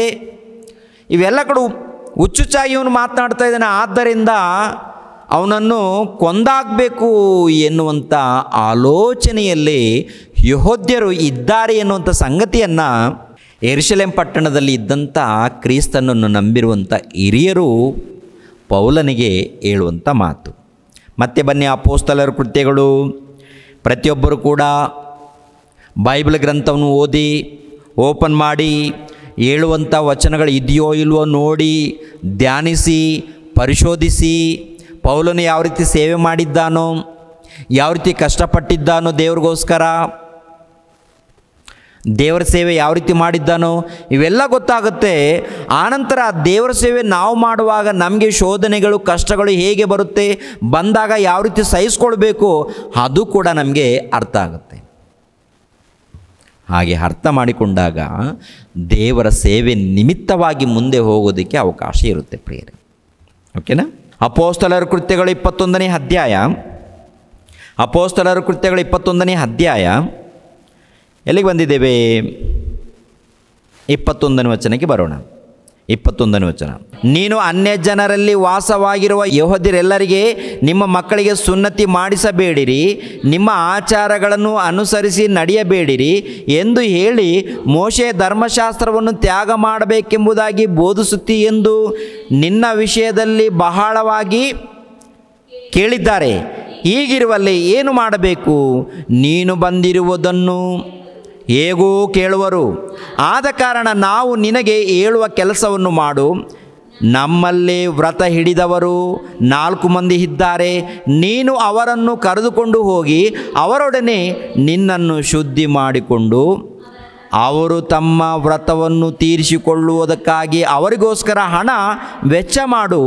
ಹೀಗೆ ಮಾಡಿದರೆ ಎಲ್ಲರೂ ನಿನ್ನ ವಿಷಯವಾಗಿ ತಾವು ಕೇಳಿದ ಸುದ್ದಿ ನಿಜವಲ್ಲವೆಂತಲೂ ನೀನಾದರೂ ಧರ್ಮಶಾಸ್ತ್ರವನ್ನು ಕೈಗೊಂಡು ನಡೆಯುತ್ತೀಯಂತಲೂ ತಿಳಿದುಕೊಳ್ಳುವರು. ಏನು ಹೇಳ್ತಾ ಇದ್ದಾರೆ ಹಿರಿಯರು? ಪೌಲನೇ, ನೀನು ಧರ್ಮಶಾಸ್ತ್ರಕ್ಕೆ ವಿರುದ್ಧವಾಗಿದ್ದಿ ಎಂದು, ದೇವರ ಮಂದಿರಕ್ಕೆ ವಿರುದ್ಧವಾಗಿ ಮಾತನಾಡ್ತಾ ಇದ್ದಿ ಎಂದು, ದೇವರಿಗೆ ವಿರುದ್ಧವಾಗಿ ಮಾತನಾಡ್ತಾ ಇದ್ದಿ ಎಂದು ಯೆರೂಸಲೇಮ್ ಪಟ್ಟಣದಲ್ಲಿದ್ದಂಥ ಯೆಹೂದ್ಯರು ಕೇಳಿದ್ದಾರೆ, ನಿನ್ನ ಮೇಲೆ ದ್ವೇಷ ಇಟ್ಕೊಂಡಿದ್ದಾರೆ. ಆದ್ದರಿಂದ ಒಂದು ಕೆಲಸ ಮಾಡಿ, ಯಾಕೆಂದರೆ ಬಹಳ ದೊಡ್ಡ ಗುಂಪಿದೆ ಯೆರೂಸಲೇಮ್ ಪಟ್ಟಣದಲ್ಲಿ, ನಿಮಗೆ ಒಂದು ಸಲಹೆ ಕೊಡ್ತೀವಿ, ಆ ಸಲಹೆ ಪ್ರಕಾರ ಮಾಡಿ ಅಂತೇಳಿ ಹಿರಿಯರು ಹೇಳುವಂಥದ್ದು. ಏನು ಗೊತ್ತಾ? ವ್ರತದಗೋಸ್ಕರ 4 ಜನ ಇದ್ದಾರೆ. ನಮ್ಮಲ್ಲಿ ವ್ರತದಗೋಸ್ಕರ 4 ಜನ ಇದ್ದಾರೆ. ಈ ವ್ರತವನ್ನು ತೀರಿಸಿಕೊಳ್ಳೋದಕ್ಕೆ ಅವ್ರ ಜೊತೆಗೆ ನೀನು ಹೋಗು. ಎರಡನೇದಾಗಿ ಈ 4 ಮಂದಿಯ ಖರ್ಚು ಕೂಡ ನೀನೇ ಇಟ್ಕೋ. ಅವ್ರ ಜೊತೆಗೆ ನೀನು ಕೂಡ ವ್ರತ ಮಾಡು, ನೀನು ಕೂಡ ವ್ರತ ದಿನವನ್ನು ಪಾಲಿಸು. ಏನು ವ್ರತ ದಿನ ಇದು? ಏನಿದು ವ್ರತ ದಿನ ಅಂತ ನೋಡುವಾಗ, ಹಳೆ ಒಡಂಬಡಿಕೆಯಲ್ಲಿ ಮೋಶೆ ಮೂಲಕ ಕೊಡಲ್ಪಟ್ಟಿರುವಂಥ ಆಜ್ಞೆಗಳಿದೆ ರೀ. ಅರಣ್ಯಕಾಂಡ 6ನೇ ಅಧ್ಯಾಯ 13ನೇ ವಚನವನ್ನು ನೋಡಿ. ಅರಣ್ಯಕಾಂಡ 6ನೇ ಅಧ್ಯಾಯ 13ನೇ ವಚನ. ನಾಜೀರ ವ್ರತ ಅಂದರೆ ದೇವ್ರಿಗೋಸ್ಕರ ವ್ರತ ಮಾಡುವಂಥದ್ದು. ಇಷ್ಟು ದಿನ ಆರೈಕೆ ಮಾಡುತ್ತೇವೆ ಅಂತ ಹೇಳಿ ವ್ರತ ಮಾಡುವಂಥದ್ದು. ಈ ವ್ರತದಲ್ಲಿ ಏನಪ್ಪ ಅಂತ ನೋಡುವಾಗ 6ನೇ ಅಧ್ಯಾಯ 5ನೇ ವಚನದಿಂದ ಹೇಳ್ಕೊಂಡು ಬರ್ತಾನೆ. ಈ ವ್ರತ ಯಾವ ರೀತಿ ಮಾಡಬೇಕು ಎನ್ನುವಂಥದ್ದನ್ನು 6ನೇ ಅಧ್ಯಾಯ 1ನೇ ವಚನದಿಂದ 12ನೇ ವಚನ ಓದ್ಕೊಂಡು ಹೋದರೆ ನಿಮಗೆಲ್ಲ ವಿಷಯ ಗೊತ್ತಾಗುತ್ತೆ. ಆದರೆ ನಾವು 13ನೇ ವಚನದಿಂದ 21ನೇ ವಚನದವರೆಗೆ ಓದೋಣ. ಎಲ್ಲರೂ ಕೂಡ ತೆಗೀರಿ, ವಾಕ್ಯಗಳನ್ನು ಧ್ಯಾನಿಸಿರಿ. ನಾಜೀರನು ತನ್ನ ವ್ರತ ದಿನಗಳು ಮುಗಿದಾಗ ನಡೆಯಬೇಕಾದ ಕ್ರಮ. ಅವನು ದೇವದರ್ಶನದ ಗುಡಾರದ ಬಾಗಿಲಿಗೆ ಬಂದು ಯೆಹೋವನಿಗೆ ಸಮರ್ಪಿಸಬೇಕಾದ ಕಾಣಿಕೆಗಳು ಯಾವುದೆಂದರೆ, ಸರ್ವಾಂಗ ಹೋಮಕ್ಕಾಗಿ ಪೂರ್ಣಾಂಗವಾದ 1 ವರ್ಷದ ಟಗರು, ದೋಷ ಪರಿಹಾರಕರ ಯಜ್ಞಕ್ಕಾಗಿ ಪೂರ್ಣ ಅಂಗವಾದ 1 ವರ್ಷದ ಕುರಿ, ಸಮಾಧಾನ ಯಜ್ಞಕ್ಕಾಗಿ ಪೂರ್ಣ ಅಂಗವಾದ ಟಗರು ಇವೆ. ಇದಲ್ಲದೆ 1 ಪುಟ್ಟಿ ತುಂಬ ಎಣ್ಣೆ ಬೆರೆಸಿದ ಗೋಧಿ ಹಿಟ್ಟಿನ ಹುಳಿಯಿಲ್ಲದ ರೊಟ್ಟಿಗಳು, ಎಣ್ಣೆ ಹಾಕಿದ ಹುಳಿಯಿಲ್ಲದ ಕಡುಬುಗಳು, ಇವುಗಳ ಮೇಲೆ ಕಂಡ ಯಜ್ಞಗಳೊಡನೆ ಕೊಡಬೇಕಾದ ಧಾನ್ಯ ದ್ರವ್ಯ ಪಾನಗಳನ್ನು ಸಮರ್ಪಿಸಬೇಕು. ಯಾಜಕನು ಅವುಗಳನ್ನು ಯೆಹೋವನ ಸನ್ನಿಧಿಗೆ ತಂದು ನಾಜೀರಿನ ದೋಷ ಪರಿಹಾರಕರ ಯಜ್ಞವನ್ನು ಸರ್ವಾಂಗ ಹೋಮವನ್ನು ಸಮರ್ಪಿಸಿದ ನಂತರ ಆ ಟಗರನ್ನು, ಪುಟ್ಟಿ ತುಂಬ ಹುಳಿಯಿಲ್ಲದ ರೊಟ್ಟಿಗಳನ್ನು ಯೆಹೋವನಿಗೆ ಸಮಾಧಾನ ಯಜ್ಞಕ್ಕಾಗಿ ಸಮರ್ಪಿಸಬೇಕು. ಅವನು ತಂದು ಧಾನ್ಯ ದ್ರವ್ಯ ಪಾನದ್ರವ್ಯಗಳನ್ನು ನೈವೇದ್ಯ ಮಾಡಬೇಕು. ಆಗ ನಾಜೀರನು ತನ್ನ ದೀಕ್ಷೆಯನ್ನು ಸೂಚಿಸುವ ತಲೆ ಕೂದಲನ್ನು ದೇವದರ್ಶನದ ಗುಡಾರದ ಬಾಗಿಲಿನ ಬಳಿಯಲ್ಲಿ ಕ್ಷೌರ ಮಾಡಿಸಿಕೊಂಡು ಆ ಕೂದಲನ್ನು ಸಮಾಧಾನದ ಯಜ್ಞ ದ್ರವ್ಯಗಳ ಕೆಳಗಿರುವ ಬೆಂಕಿಯಲ್ಲಿ ಹಾಕಬೇಕು. ತರುವಾಯ ಯಾಜಕನು ಆ ಟಗರಿನ ಬೆಂದ ಮುಂದೊಡನೆಯನ್ನು, ಪುಟ್ಟಿಯಲ್ಲಿ 1 ಹುಳಿಯಿಲ್ಲದ ರೊಟ್ಟಿಯನ್ನು 1 ಹುಳಿಯಿಲ್ಲದ ಕಡುಬನ್ನು ತೆಗೆದುಕೊಂಡು ನಾಜೀರನು ಕ್ಷೌರ ಮಾಡಿಸಿಕೊಂಡ ನಂತರ ಅವನ ಕೈಯಲ್ಲಿ ಇಟ್ಟು ನೈವೇದ್ಯವಾಗಿ ಯೆಹೋವನ ಸನ್ನಿಧಿಯಲ್ಲಿ ನಿವಾಳಿಸಬೇಕು. ಇದು ನೈವೇದ್ಯವಾಗಿ ನಿವಾಳಿಸುವ ಎದೆಯ ಭಾಗದಂತೆಯೂ ಯಾಜಕರಿಗೋಸ್ಕರ ಪ್ರತ್ಯೇಕಿಸುವ ತೊಡೆಯಂತೆಯೂ ಯಾಜಕರೇ ಸಲ್ಲಿಸಬೇಕು. ಆ ನಂತರ ಆ ನಾಜೀರನು ದ್ರಾಕ್ಷಿ ರಸವನ್ನು ಪಾನ ಮಾಡಬಹುದು. ಇದು ನಾಜೀರರ ವ್ರತದ ವಿಧಿ. ಅವರು ತಮ್ಮ ವ್ರತ ಪೂರ್ತಿಗಾಗಿ ಯೆಹೋವನಿಗೆ ಸಮರ್ಪಿಸಬೇಕಾದ ಕಾಣಿಕೆ ಇದೆ. ಸಮರ್ಪಿಸಬೇಕಾದಂಥ ಕಾಣಿಕೆ ಅಂದರೆ ನಾಜೀರ ಅಂದರೆ ವ್ರತದ ದಿನ. ಅಂದರೆ ಕೆಲವರು ಭಕ್ತರು ವ್ರತ ಮಾಡುತ್ತೇವೆ ಅಂದರೆ ದೇವ್ರಿಗೋಸ್ಕರ ವ್ರತ ಮಾಡುತ್ತೇವೆ ಅಂದಾಗ ತಲೆ ಕೂದಲ ಬಿಡಬೇಕು, ಅಂದರೆ ಕತ್ತರಿಸ್ಕೊಳ್ಬಾರ್ದು. ಸರ್ವಾಂಗ ಅಂದರೆ ಸರ್ವಾಂಗ ದೇಹದಲ್ಲಿ ಕ್ಷೌರ ಮಾಡಿಸ್ಕೋಬಾರ್ದು ಎಲ್ಲಿ ಕೂಡ. ಕೆಲವು ನೇಮಗಳನ್ನು ಹೇಳ್ತಾರೆ ಪ್ರಿಯರ ದೇವ್ರ ಮಕ್ಕಳಿಗೆ. ಇವಾಗ ಯೆರೂಸಲೇಮ್ ಪಟ್ಟಣದಲ್ಲಿ ಕೆಲವು 4 ಜನ ಇದ್ದಾರೆ. ಅವ್ರ ಜೊತೆಗೆ ನೀನು ಕೂಡ ಹೋಗು ಪೌಲನೇ, ಹೋಗಿ ವ್ರತ ದಿನವನ್ನು ನೀನು ಪಾಲಿಸು, ಅವರ ಖರ್ಚು ಕೂಡ ನೀನೇ ನೋಡಿಕೋ ಅಂತ ಹೇಳಿ ಪೌಲನನ್ನು ಕಳಿಸ್ಕೊಡ್ತಾರೆ. ಅಂದರೆ ಧರ್ಮಶಾಸ್ತ್ರ ರದ್ದಾಗಿದೆ ಅಂತ ಹೇಳಿದ ನಂತರ ಇದನ್ನು ಪಾಲಿಸ್ಬೇಕಾ? ಧರ್ಮಶಾಸ್ತ್ರವನ್ನು ರದ್ದು ಮಾಡಿದ್ದಾರೆ ಯೇಸು ಕ್ರಿಸ್ತರು ಅಂತ ಪೌಲನೇ ಅನೇಕ ಸಾರಿ ಹೇಳಿದ್ದಾರಲ್ವ, ಅನೇಕ ಸ್ಥಳಗಳಲ್ಲಿ. ಆಗಿರುವಾಗ ಪೌಲನು ಪಾಲಿಸ್ಬೇಕಾ? ಅದಕ್ಕೆ ಒಂದು ಮಾತಿರುತ್ತೆ, ಏನು ಗೊತ್ತಾ? ನಾನು ಯೆಹೂದ್ಯರಿಗೆ ಯೆಹೂದ್ಯರಂತೆ ನಡ್ಕೊಂಡೆ, ಅನ್ಯರಿಗೆ ಅನ್ಯರಂತೆ ನಡ್ಕೊಂಡೆ, ಅನ್ಯರನ್ನು ಕಾಪಾಡೋದಕ್ಕೆ ಅನ್ಯರಂತೆ ನಡ್ಕೊಂಡೆ, ಯೆಹೂದ್ಯರನ್ನು ಕಾಪಾಡೋದಕ್ಕೆ ಯೆಹೂದ್ಯರಂತೆ ನಡ್ಕೊಂಡೆ ಏನು ಅಂತ ಮಾತು ನೆನಪಿದೆಯಾ ನಿಮಗೆ? ಆಯಿತು ಅಂತೇಳಿ ಒಪ್ಕೊಳ್ತಾನೆ ಇದ್ದಾನೆ. ಆಯಿತು, ಯಾಕಂದರೆ ಇದರಲ್ಲಿ ಏನೂ ಇಲ್ಲ, ರದ್ದು ಆಗಿದೆ ಅಂತ ನನಗೆ ಗೊತ್ತು, ನಿಮಗೂ ಗೊತ್ತು. ಆದರೂ ಕೂಡ ಇಲ್ಲಿ ಸಮಾಧಾನ ಪಡಿಸೋದಕ್ಕಷ್ಟೇ. ಯಾಕೆಂದರೆ ಅವರು ರೊಚ್ಚಿಗೆದ್ದೊಳ್ತಾ ಇದ್ದಾರೆ, ಕೋಪದಲ್ಲಿದ್ದಾರೆ ಯೆಹೂದ್ಯರು. ಆದ್ದರಿಂದ ಅವರನ್ನು ಸಮಾಧಾನ ಪಡಿಸೋದಕ್ಕೆ ಅವರ ಹಾಗೆ ಮಾಡಿದ್ದಾನೆ ವಿನಃ ಏನ್ರಿ ಧರ್ಮಶಾಸ್ತ್ರಕ್ಕೆ ಒಳಪಟ್ಟು ಮಾಡಿಲ್ಲ ರೀ. ಅದಕ್ಕೆ ಅವ್ರು ಹೇಳಿದ ಮಾತನ್ನು, ಯಾರು ಹೇಳಿದ ಮಾತನ್ನು? ಯೆರೂಸಲೇಮ್ ಪಟ್ಟಣದಲ್ಲಿ ಹಿರಿಯರು ಹೇಳಿರುವಂಥ ಮಾತನ್ನು ಕೇಳಿ ವ್ರತ ಮಾಡಿಸ್ಕೊಳ್ಳೋದಕ್ಕೆ ಸಿದ್ಧನಾಗ್ತಾನೆ. ಏನಾಗುತ್ತೆ ನೋಡಿ ಅವಾಗ. ಅಪೊಸ್ತಲರ ಕೃತ್ಯಗಳು 21ನೇ ಅಧ್ಯಾಯ, ಅಪೊಸ್ತಲರ ಕೃತ್ಯಗಳು 21ನೇ ಅಧ್ಯಾಯ. ಅಲ್ಲಿ ಮಾತ್ರ ಒಂದೇನಾದರೂ ಪೆನ್ನು ಏನಾದರೂ ಅಡ್ಡಾಡಿ, ಯಾಕೆಂದರೆ ಪದೇ ಪದೇ ಅಲ್ಲಿಗೆ ಬರಬೇಕು ನಾವು. ಅಪೊಸ್ತಲರ ಕೃತ್ಯಗಳು 21ನೇ ಅಧ್ಯಾಯ 25ನೇ ವಚನ. ಅನ್ಯ ಜನರಲ್ಲಿ ಯೇಸುವನ್ನು ನಂಬಿದವರ ವಿಷಯವಾದರೂ ವಿಗ್ರಹಕ್ಕೆ ನೈವೇದ್ಯ ಮಾಡಿದ್ದನ್ನು, ರಕ್ತವನ್ನು ಕುತ್ತಿಗೆ ಇಸಿಗಿ ಕೊಂದದ್ದನ್ನು, ಆಧಾರವನ್ನು ಬಿಟ್ಟು ದೂರವಾಗಿರಬೇಕೆಂಬುದಾಗಿ ನಾವು ತೀರ್ಮಾನಿಸಿ ಬರೆದೆವು ಎಂದು ಹೇಳಿದರು. ಅಂದರೆ ಇದೊಂದು ಹೇಳಿದ್ದಾರೆ, ಯಾವುದು ಗೊತ್ತಾ? ಅನ್ಯರ ಬಳಿಯಲ್ಲಿ, ಅನ್ಯರು ಯಾರಾದರೂ ಯೇಸು ಕ್ರಿಸ್ತ ನಂಬಿದರೆ ಅವರಿಗೆ ಈ ಧರ್ಮಶಾಸ್ತ್ರದಲ್ಲಿ ಇದ್ದಂಥ ಆಜ್ಞೆಗಳನ್ನು ಕೊಡಬಾರ್ದು. ಯೆಹೂದ್ಯರಾಗಿರುವಂಥ ನಮಗೆ ಮಾತ್ರ ಹಳೆ ಒಡಂಬಡಿಕೆಯಲ್ಲಿ ಇದ್ದಂಥ ಆಜ್ಞೆಗಳಿರಲಿ, ನಾವು ಯೇಸು ಕ್ರಿಸ್ತ ನಂಬಿರುವಂಥ ನಮ್ಮ ಮಧ್ಯದಲ್ಲಿ ಕೂಡ ಇದ್ದರೆ ಇರಲಿ, ಪಾಲಿಸೋರು ಪಾಲಿಸ್ಕೊಳ್ಳಿ. ಆದರೆ ಅನ್ಯರು ಯಾರಾದರೂ ನಂಬಿದರೆ ಅವರಿಗೆ ಹಳೆ ಒಡಂಬಡಿಕೆಯಲ್ಲಿ ಸುನ್ನತಿ ಮಾಡಿಸ್ಕೊಳ್ಳುವಂಥದ್ದಾಗಿರ್ಬೋದು, ಆನಂತರ ವ್ರತ ಮಾಡುವಂಥದ್ದು ಆಗಿರ್ಬೋದು, ಆನಂತರ ಪಾಪ ಕ್ಷಮಾಪಣೆ ನಿಮಿತ್ತವಾಗಿ ಬಲಿ ಕೊಡುವಂಥದ್ದು ಆಗಿರ್ಬೋದು. ಇವೆಲ್ಲ ಇದೆಯಲ್ಲ, ಇವೆಲ್ಲ ಹೇಳೋದು ಬೇಡ, 3 ಮಾತ್ರ ಹೇಳೋಣ. ಏನದು ಇಲ್ಲಿ ಹೇಳ್ತಾರೆ 25ನೇ ವಚನ, ಮತ್ತೊಂದು ಸಾರಿ ಗಮನಿಸಬೇಕು. ಅನ್ಯ ಜನರಲ್ಲಿ ಯೇಸುವನ್ನು ನಂಬಿದವರ ವಿಷಯವಾದರೂ ವಿಗ್ರಹಕ್ಕೆ ನೈವೇದ್ಯ ಮಾಡಿದ್ದನ್ನು, ರಕ್ತವನ್ನು ಕುತ್ತಿಗೆ ಇಸಿಗಿ ಕೊಂದದ್ದನ್ನು, ಆಧಾರವನ್ನು ಅಂದರೆ ವ್ಯಭಿಚಾರವನ್ನು ಬಿಟ್ಟು ದೂರವಾಗಿರಬೇಕೆಂಬುದಾಗಿ ನಾವು ತೀರ್ಮಾನಿಸಿ ಬರೆದೆವು. ತೀರ್ಮಾನಿಸಿ ಯಾವಾಗ ಬರೆದಿದ್ದಾರೆ ಇದನ್ನು ಹಿರಿಯರು? ಕೇಳಿದ್ದೀರಾ? ಯಾವಾಗಂತ ನೋಡುವಾಗ ಅಪೊಸ್ತಲರಾಗಿರುವಂಥ ಪೌಲನು ಬರ್ನಬಾನು ಮೊದಲನೇ ಪ್ರಯಾಣ, ಸುವಾರ್ತೆಗಾಗಿ ಮೊದಲನೇ ಪ್ರಯಾಣ ಮಾಡ್ತಾರೆ ನೋಡಿ. ಮೊದಲನೇ ಪ್ರಯಾಣ ಮಾಡಿದಾಗ ಅಂತಿಯೋಕ್ಯದಲ್ಲಿ ಸಭೆ ಪ್ರಾರಂಭವಾಗುತ್ತೆ. ಆನಂತರ ಏನು ಮಾಡ್ತಾರಂತ ನೋಡುವಾಗ ಯೆರೂಸಲೇಮ್ ಪಟ್ಟಣದಿಂದ ಕೆಲವರು ಯೆಹೂದ್ಯರು, ಕ್ರಿಸ್ತ ನಂಬಿರುವಂಥ ಯೆಹೂದ್ಯರು ಅಂತ್ಯೋಕ್ಯಕ್ಕೆ ಹೋಗ್ತಾರೆ. ಹೋದ ನಂತರ ಅಂತ್ಯೋಕ್ಯ ಪಟ್ಟಣದಲ್ಲಿ ಇದ್ದಂಥ ಸಭೆಯವರ ಬಳಿಯಲ್ಲಿ, ಅಂದರೆ ಅನ್ಯರು ಯೇಸು ಕ್ರಿಸ್ತ ನಂಬಿಕೊಂಡಿರ್ತಾರೆ, ನಂಬಿಕೊಂಡಿರುವಂಥ ಅವರ ಬಳಿಯಲ್ಲಿ ಹೋಗಿ ಯೆಹೂದ್ಯರು, ಅಂದರೆ ಕ್ರಿಸ್ತನನ್ನು ನಂಬಿರುವಂಥ ಯೆಹೂದ್ಯರು ಹೋಗಿ ಏನು ಬೋಧನೆ ಮಾಡ್ತಾರೆ ಗೊತ್ತಾ? ನೀವು ಸುನ್ನತಿ ಮಾಡಿಸ್ಕೊಂಡಿದ್ದೀರಾ?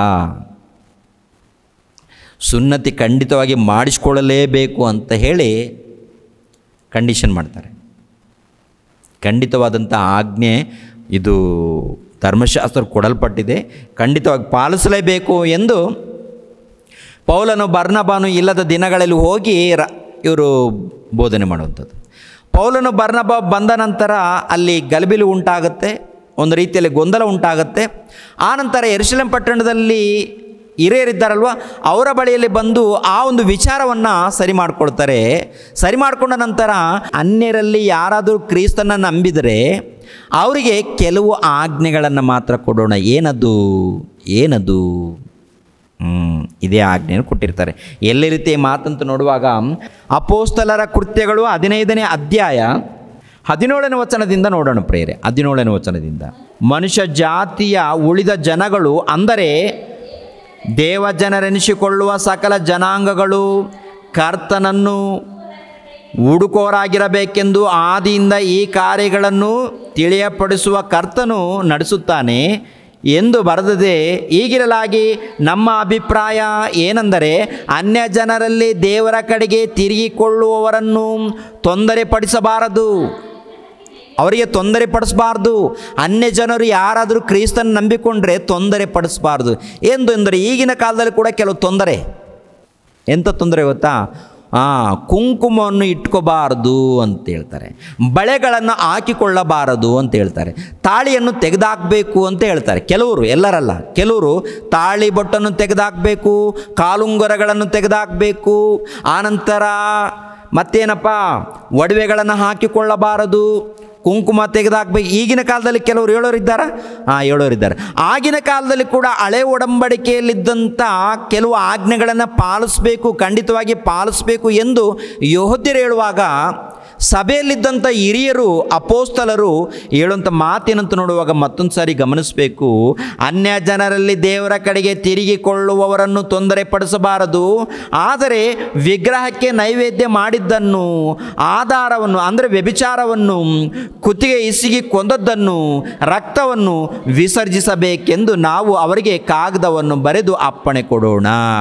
ಅಂದರೆ ವ್ಯಭಿಚಾರ ಮಾಡಬಾರ್ದು, ವಿಗ್ರಹ ಆರಾಧನೆ ಮಾಡಕೂಡ್ದು, ವಿಗ್ರಹಕ್ಕೆ ಸಮರ್ಪಿಸಿದ್ದು ತಿನ್ನಬಾರ್ದು, ಆನಂತರ ಕುತ್ತಿಗೆ ಇರುವಂಥ ರಕ್ತವನ್ನು ಕೂಡ ತಿನ್ನಬಾರ್ದು. ಈ ಆಜ್ಞೆಗಳನ್ನು ಅನ್ಯರಿಗೆ ಕೊಡೋಣ. ಯಾರಾದರೂ ಅನ್ಯರು ಯೇಸು ಕ್ರಿಸ್ತ ನಂಬಿಕೊಂಡು ಭಕ್ತಿಯಿಂದ ಜೀವಿಸಿದ್ರೆ ಅವ್ರಿಗೆ ಇಷ್ಟು ಮಾತ್ರ ಕೊಡೋಣ ಸಾಕು ಅಂತ. ಆನಂತರ ಉಳಿದಿರುವಂಥ ಆಜ್ಞೆ ಏನಪ್ಪ ಅಂತ ನೋಡುವಾಗ ಭಕ್ತಿಯಿಂದ ನಡಿಬೇಕು, ಆರಾಧನೆಯಲ್ಲಿರಬೇಕು. ಏನ್ರಿ, ಇನ್ನೂ ಪ್ರಿಯರ ದೇವ್ರ ಮಕ್ಕಳಿರೋ ಒಡವೆಗಳು ತಕ್ಕಷ್ಟು ಹಾಕ್ಕೊಂಡ್ರೆ ಹಾಕೋಬೋದು, ಇಲ್ಲಾಂದರೆ ಬಿಡ್ಬೋದು. ಈ ಆಜ್ಞೆಗಳನ್ನು ಅನ್ಯ ಜನರ ಬಳಿಯಲ್ಲಿ ಕೊಟ್ಟಿದ್ದೇವೆ, ಆದ್ದರಿಂದ ಅವ್ರ ಬಳಿಯಲ್ಲಿ ತೊಂದರೆ ಪಡಿಸೋದು ಬೇಡ, ಆದರೆ ಯೆಹೂದ್ಯರ ಬಳಿಯಲ್ಲಿ ನಾವು ಬೇಕಾದರೆ ಪಾಲಿಸೋಣ ಅಂತೇಳಿ ಈ ರೀತಿ ಹೇಳ್ಕೊಳ್ತಾರೆ ಪ್ರಿಯರ ದೇವ್ರ ಮಕ್ಕಳಿರ.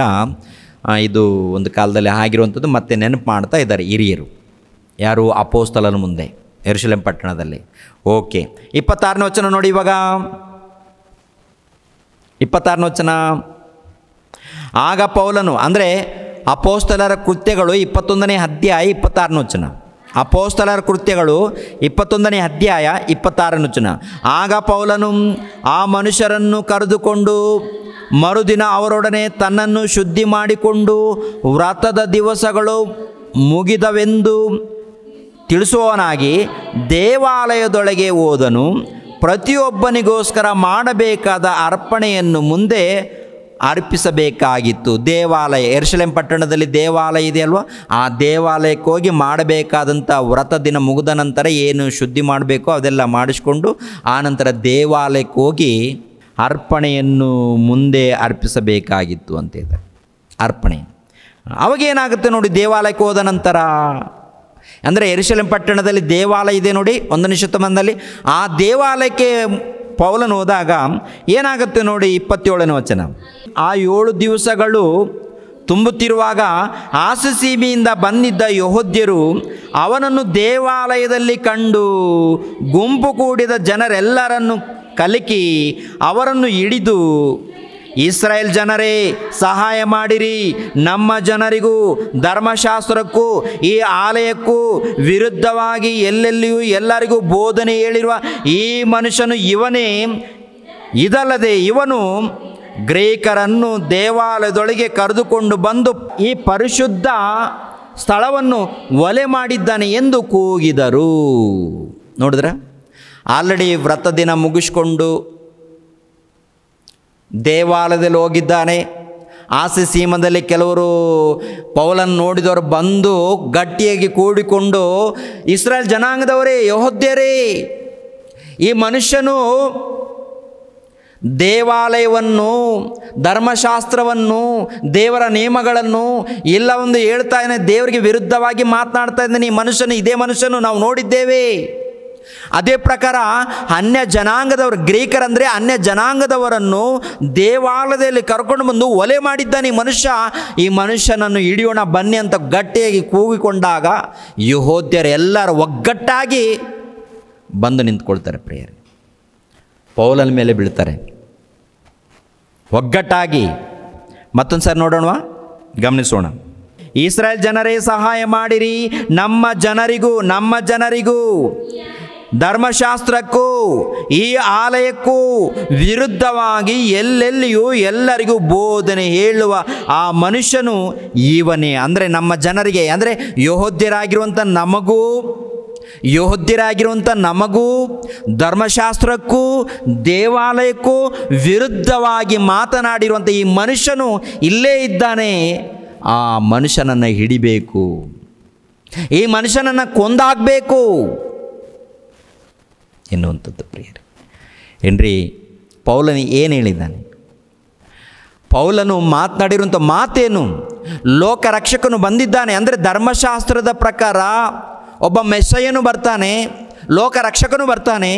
ಆತನು ಧರ್ಮಶಾಸ್ತ್ರದ ಪ್ರಕಾರ ಬಂದಿದ್ದಾನೆ. ಆತನು ಬಂದು ಶಿಲುಬೆ ಮರಣ ಹೊಂದಿ ಸಮಾಧಿ ಮಾಡಲ್ಪಟ್ಟು 3ನೇ ದಿನದಂದು ಎದ್ದು ಮೃತ್ಯುಂಜಯನಾಗಿ ಪುನರುತ್ಥಾನ ಹೊಂದಿದ್ದಾನೆ. ಆತನ ಮೂಲಕ ನಮಗೆ ರಕ್ಷಣೆ ಇದೆ, ಆತನ ಮೂಲಕ ರಕ್ಷಣೆ ಇದೆ. ಧರ್ಮಶಾಸ್ತ್ರವನ್ನು ನೆರವೇರಿಸಿ ಹೊಸ ಒಡಂಬಡಿಕೆಯನ್ನು ಕೊಟ್ಟಿದ್ದಾನೆ. ಹೊಸ ಒಡಂಬಡಿಕೆಯಲ್ಲಿ ಪ್ರೀತಿ, ಸಮಾಧಾನ, ಸಂತೋಷ, ನೆಮ್ಮದಿ ಇದೆ. ನಿಜವಾದ ಆಲಯ ದೇವರ ಮಕ್ಕಳಾಗಿರುವಂಥ ನಾವು ಇವೆಲ್ಲ ಬಿಡಿಸಿ ಬಿಡಿಸಿ ಹೇಳಿದಾಗ ಅದು ತಪ್ಪ, ಅದು ತಪ್ಪ. ಎರಡನೇದಾಗಿ ಅನ್ಯ ಜನರು ದೇವಾಲಯದಲ್ಲಿ ಬಂದರೆ ಅದು ತಪ್ಪ. ಅನ್ಯ ಜನಾಂಗದವರು ದೇವಾಲಯಕ್ಕೆ ಹೋದಾಗ ಅದು ತಪ್ಪು ಎಂದು ಮಾತನಾಡ್ತಾ ಇದ್ದಾರೆ. ಈಗಿನ ಕಾಲದಲ್ಲಿ ನಮ್ಮ ದೇಶದಲ್ಲಿ ಕೂಡ ಕೆಲವು ಟೆಂಪಲ್ಗಳಲ್ಲಿ ಯಾರಾದರೂ ದಲಿತರು ಹೋದರೆ ಕಿರಿಕಿರಿ ಮಾಡ್ತಾರೆ ನೋಡಿ ಪ್ರಿಯರ ದೇವ್ರ ಮಕ್ಕಳಿರ. ದಲಿತರು ಇರ್ತಾರಲ್ವ, ಈ ದಲಿತರು ಕೆಲವು ಮಂದಿರಗಳಿಗೆ ಹೋದಾಗ ಕೆಲವರು ನಾವು ದೊಡ್ಡ ಜಾತಿಯವರು ಅಂತ ಹೇಳಿ ಕಿರಿಕಿರಿ ಮಾಡ್ತಾರಲ್ಲ. ಇಂಥ ಕಿರಿಕಿರಿ 1ನೇ ಶತಮಾನದಲ್ಲಿ ಯಹೂದ್ಯರ ಮಧ್ಯದಲ್ಲಿ ಇದೆ ರೀ. ಅನ್ಯನು ದೇವರನ್ನ ನಂಬಿಕೊಂಡಿದ್ದಾನೆ, ದೇವಾಲಯದಲ್ಲಿ ಬಂದರೆ ನಿನಗೇನು ನಷ್ಟ ಆಗುತ್ತೆ? ನಿನಗೇನಯ್ಯ ನಷ್ಟ ಆಗುತ್ತೆ? ನೀನೇನಾದರೂ ಆ ಮನುಷ್ಯನಿಗೆ ಜೀವ ಕೊಟ್ಟಿದ್ದೀಯಾ? ಆ ಮನುಷ್ಯನು ದೇವರನ್ನು ತಿಳ್ಕೊಂಡಿದ್ದಾನೆ, ಭಕ್ತಿಯಿಂದ ಬಂದಿದ್ದಾನೆ. ಬಂದಾಗ ಸಂತೋಷ ಪಡೋದು ಬಿಟ್ಟು ಈ ಮನುಷ್ಯನು ಅನ್ಯರನ್ನು ಕರ್ಕೊಂಡು ಬರ್ತಾ ಇದ್ದಾನೆ, ದೇವಾಲಯವನ್ನು ಒಲೆ ಮಾಡ್ತಾ ಇದ್ದಾನೆ, ಅಂದರೆ ಹೊಲಸು ಮಾಡ್ತಾ ಇದ್ದಾನೆ ಅಂತೇಳಿ ಪುಕಾರ್ ಮಾಡುವಂಥದ್ದು ನೋಡಿ ಪ್ರಿಯರಾದ ದೇವರ ಮಕ್ಕಳಿರ. ಪುಕಾರ್ ಮಾಡುವಂಥದ್ದು. ಈ ಸ್ಥಳವನ್ನು ಅಂದರೆ ದೇವಾಲಯ ಸ್ಥಳವನ್ನು, ಪವಿತ್ರ ಸ್ಥಳವನ್ನು ಒಲೆ ಮಾಡಿದ್ದಾನೆ ಎಂದು ಕೂಗಿದರು. ಮುಂಚೆ ಅವರು ಎಫೆಸದ ತ್ರೋಫೀಮನನ್ನು ಅವನ ಸಂಗಡ ಪಟ್ಟಣದಲ್ಲಿ ಕಂಡಿದ್ದರಿಂದ ಅವನನ್ನು ಪೌಲನು ದೇವಾಲಯದೊಳಗೆ ಕರೆದುಕೊಂಡು ಬಂದನೆಂದು ಭಾವಿಸಿದರು. ಆಗ ಪಟ್ಟಣವೆಲ್ಲ ಕಲಕಿ ಹೋಯಿತು. ಜನರು ಎಲ್ಲ ಕಡೆಯಿಂದ ಓಡಿ ಬಂದು ಕೂಡಿದರು ಮತ್ತು ಪೌಲನನ್ನು ಹಿಡಿದು ದೇವಾಲಯದವರೆಗೆ ಎಳೆಕೊಂಡು ಬಂದರು. ಕೂಡಲೇ ಬಾಗಿಲುಗಳನ್ನು ಮುಚ್ಚಿದರು. ಅವರು ಅವನನ್ನು ಕೊಲ್ಲುವುದಕ್ಕೆ ಪ್ರಯತ್ನಿಸಿದಾಗ ಯೆರೂಸಲೇಮಿನಲ್ಲೆಲ್ಲ ಗಲಿಬಿಲಿ ಉಂಟಾಯಿತು. ಒಟ್ಟಿನಲ್ಲಿ ದೇವಾಲಯದ ಬಾಗಿಲನ್ನು ಮುಚ್ಚಿದ್ದಾರೆ, ಒಳಗಡೆಯಿಂದ ಎಳ್ಕೊಂಡು ಬಂದಿದ್ದಾರೆ. ಪೌಲನನ್ನು ಎಳ್ಕೊಂಡು ಬಂದು ಯಾರು? ಯಹೂದ್ಯರು. ಯಾಕೆ? ಧರ್ಮಶಾಸ್ತ್ರಕ್ಕೆ ವಿರುದ್ಧವಾಗಿ ಇವನು ಮಾತನಾಡ್ತಾ ಇದ್ದಾನೆ, ಇಂಥವನು ಇರುಕೂಡ್ದು, ಇಂಥವನು ಕೊಂದಾಕೋಣ ಅಂತೇಳಿ ದೇವಾಲಯದಿಂದ ಹೊರಕ್ಕೆ ಎಳ್ಕೊಂಡು ಬಂದು ಜನರೆಲ್ಲ ಗುಂಪಾಗಿ ಕೊಂದಾಕೋದಕ್ಕೆ ಸಿದ್ಧರಾಗಿದ್ದಾರೆ ಪ್ರಿಯರೇ. ಪೌಲನು ಅಂದರೆ ದೇವರ ಮನಸ್ಸು ನಮಗೆ ಅರ್ಥ ಆಗಬೇಕಾದ್ರೆ ಒಂದು ಸರಿ ನೀವು ಯೋಚನೆ ಮಾಡಿ. ಯಾಕೆಂದರೆ ನೋಡಿ, ಯೇಸು ಕ್ರಿಸ್ತರು ಧರ್ಮಶಾಸ್ತ್ರವನ್ನು ನೆರವೇರಿಸಿ ಅದನ್ನು ತೆಗೆದಾಕಿ ಹೊಸ ಒಡಂಬಡಿಕೆಯನ್ನು ಕೊಡ್ತೀನಿ ಅಂದಾಗ ಅವರನ್ನೂ ಬಿಟ್ಟಿಲ್ಲ. ಆ ಯೇಸು ಕ್ರಿಸ್ತರು ಹೇಳಿರುವಂಥ ಮಾತುಗಳನ್ನು ತಿಳ್ಕೊಂಡು ಅರ್ಥ ಮಾಡಿಕೊಂಡು ಸುವಾರ್ತೆ ಸಾರುವಂಥ ಪೌಲನನ್ನು ಕೂಡ ಬಿಡ್ತಾ ಇಲ್ಲ. ದೇವಾಲಯದಲ್ಲಿ ಹೋಗಿದ್ದಾನೆ, ಮಾತಾಡೋದು ಕೇಳಬೇಕಲ್ವ, ಕರೆಕ್ಟಾಗಿ ಉತ್ತರ ಕೊಡಬೇಕಲ್ವ, ನ್ಯಾಯವಾಗಿ ಮಾತಾಡಬೇಕು. ಇಲ್ಲ, ಮಾತಾಡೋದಿಲ್ಲ, ಮಾತು ಕೇಳಲ್ಲ, ಕೇಳಿದ ನಂತರ ಅರ್ಥ ಮಾಡಿಕೊಳ್ಳಲ್ಲ. ಒಂದೇ ಗುರಿ ನಾವು ಏನು ಅಂದುಕೊಂಡಿದ್ದೀವೋ ಅದೇ ನಡಿಬೇಕು. ದೇವರ ಆಲೋಚನೆ ಬೇಡ, ದೇವರ ಗ್ರಂಥದ ಬಗ್ಗೆ ಯೋಚನೆ ಮಾಡೋದು ಬೇಡ. ಈಗಿನ ಕಾಲದಲ್ಲಿ ಕೂಡ ಹಾಗೇ ಇದ್ದಾರೆ. ಈಗಿನ ಕಾಲದಲ್ಲಿ ಕೂಡ ಭ್ರಷ್ಟರು ಹಾಗೇ ಇದ್ದಾರೆ ಕೆಲವರು. ದೇವರ ವಾಕ್ಯಗಳು ಏನು ಹೇಳುತ್ತೋ ಬೇಡ, ದೇವರ ವಚನಗಳು ಏನು ಹೇಳುತ್ತೋ ಅದು ಬೇಡ. ನಾವು ಮಾತಾಡೋಂಥದ್ದೇ ಸರಿ, ನಮ್ಮ ಬೋಧಕರೇ ಸರಿ, ನಮ್ಮ ವಿಶ್ವಾಸನೇ ಸರಿ, ನಮ್ಮ ನಂಬಿಕೆನೇ ಸರಿ, ನಮ್ಮಲ್ಲಿ ಸ್ವಸ್ಥತೆಯಾಗುತ್ತೆ, ದೆವ್ವಗಳನ್ನು ಬಿಡಿಸುತ್ತೇವೆ, ನಮ್ಮದೇ ಸರಿ. ದೇವರ ವಾಕ್ಯಗಳನ್ನು ಬಿಟ್ಟಿದ್ದಾರೆ. 1ನೇ ಶತಮಾನದಲ್ಲಿ ಯೆಹೂದ್ಯರು ದೇವರ ವಾಕ್ಯಗಳನ್ನು ಬಿಟ್ಟಿದ್ದಾರೆ. ಅದೇ ಪ್ರಕಾರ ಈಗಿನ ಕಾಲದಲ್ಲಿ ಕೂಡ ನೋಡುವಾಗ ಕ್ರೈಸ್ತರು ಎಂದು ಕರೆಯಲ್ಪಡುತ್ತಿರುವಂಥ, ಭಕ್ತರು ಎಂದು ಕರೆಯಲ್ಪಡುತ್ತಿರುವಂಥವರು ದೇವರ ವಾಕ್ಯಗಳನ್ನು ಪಕ್ಕಕ್ಕೆ ಇಟ್ಟು ಮಾಡಬಾರದ ಕೃತ್ಯಗಳು, ಮಾಡಬಾರದ ಪ್ರಾರ್ಥನೆಗಳು, ಹಾಡಬಾರದ ಹಾಡುಗಳು, ಬೋಧನೆಗಳು ಮಾಡಿ ಸಭೆಯನ್ನು ಹಾಳು ಮಾಡ್ತಾ ಇದ್ದಾರೆ. ಅಂದರೆ ಸಭೆಯಲ್ಲಿ ಜನ ಇರ್ಬೋದು, ಜನರ ಬೆಂಬಲ ಇರ್ಬೋದು, ಕಾಣಿಕೆ ಬರ್ಬೋದು, ಉನ್ನತವಾಗಿ ಕಾಣ್ಬೋದು, ಆದರೆ ದೇವರ